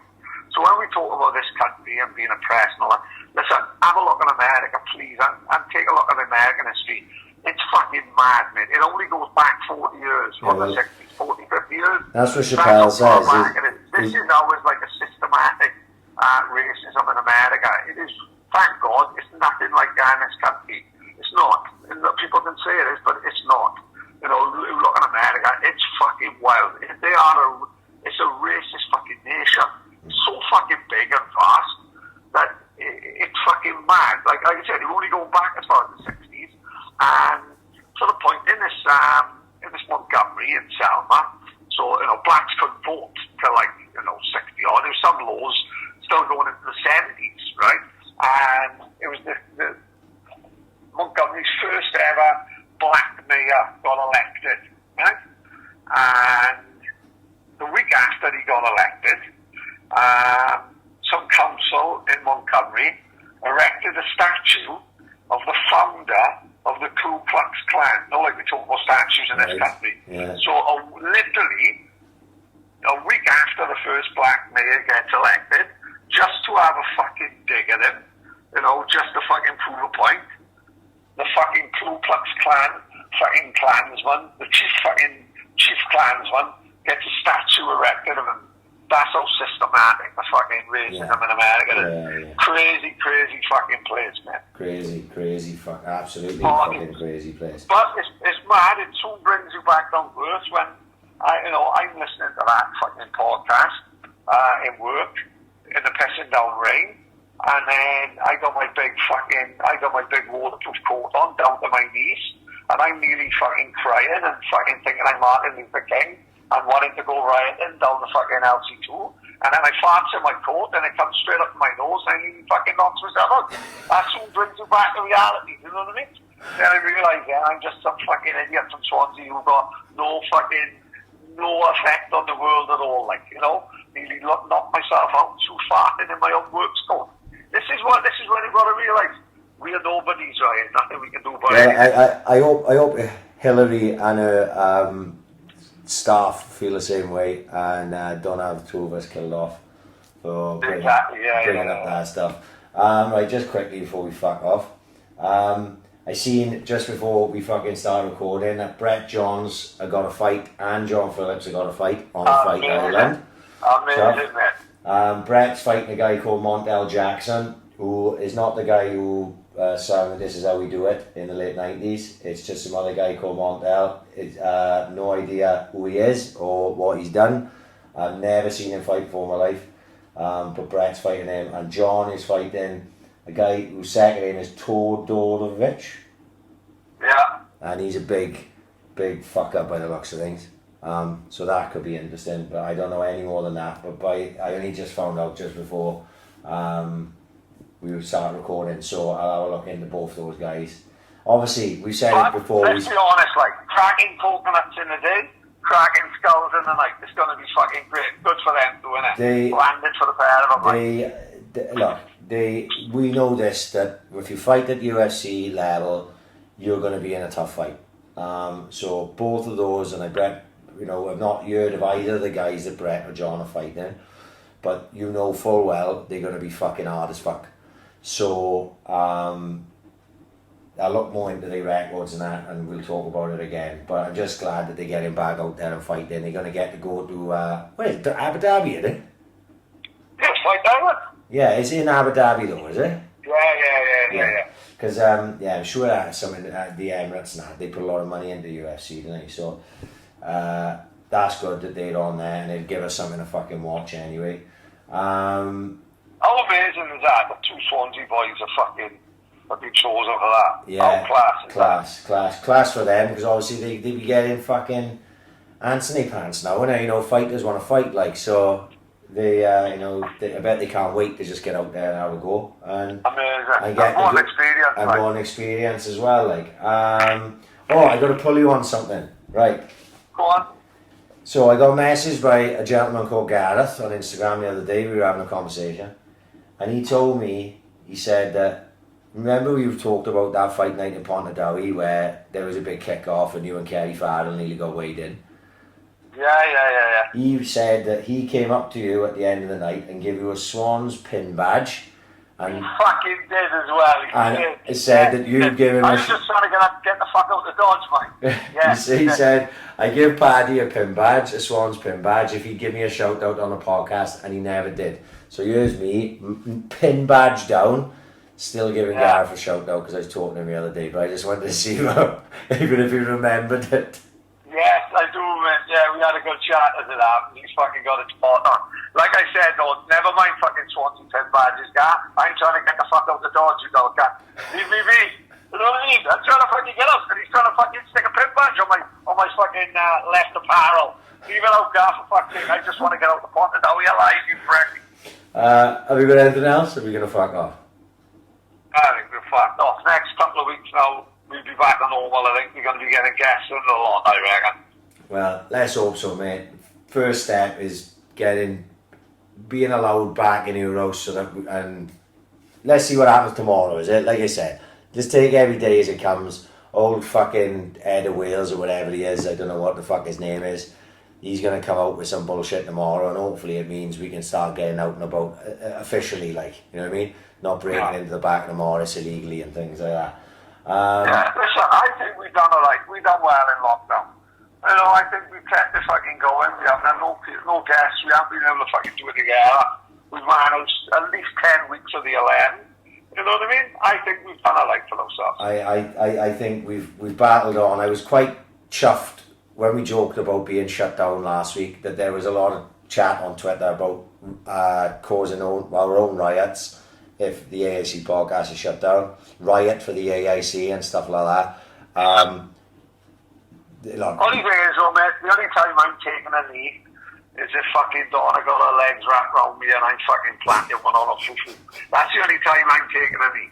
You know what I mean? Yeah. Apart from that, it ain't fucking happening. I can tell it goes straight away. And there'll never be no backing down and apologising over here. So, no, fuck no. if we shut If down... I'm putting out the bushfire, I'll take a knee. Yeah. Apart from that, not a chance. if we are shut down, we'll be shut down on our own fucking terms, so we'll be fine. I just wonder what they could dig up on us, Pat. You know what I mean? Like I say, thankfully, in our wilder days, there was no camera phones around, so I think we should be alright. Like, you know what I mean? But we keep some fucking mentioning and bringing them up, so we fucked really, are we? Yeah, we fucked it, like I said. I'm just hoping that the brakes work in my van driving down to Harvard West tomorrow. But, so, right, yeah, we're going to get the fuck out here. Hopefully we'll be getting back to normal soon and we start contacting some of the people who promised to do the podcast while we've been off. Big shout out. I want to give one big shout out, and I've not done this before, and this person has not asked me to do it, and I'm doing it just because she's one of our favourites. Happy birthday, Maxine. It's the Cross Stitch Bitch's birthday today. I know she listens all the fucking time, so I just wanted to say happy birthday to Maxine for today. She's probably about 49. I'm not 100% sure. She may have one of those celebrity ages, Pad. You know, she may be younger than me. She's like, tell who she reminds of is, I remember the page she model, Kathy, like, she was like 23 for about 9 years, in all fairness, like.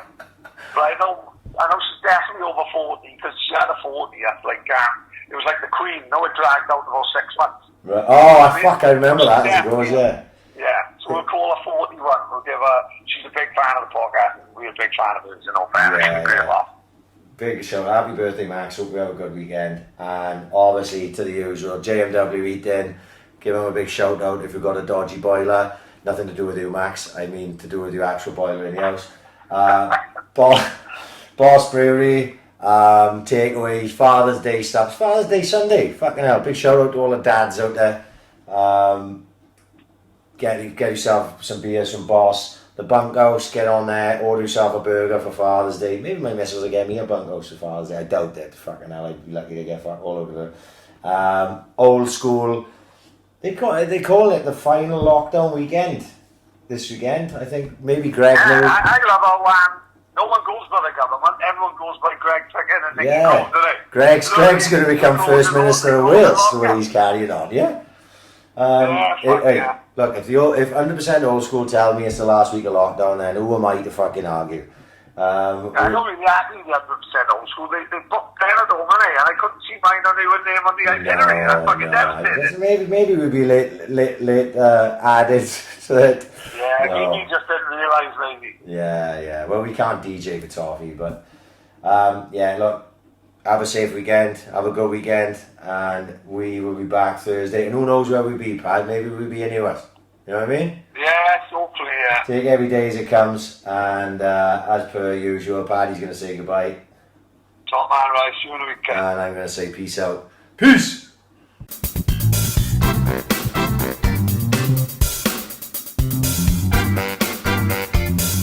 Ambition is critical.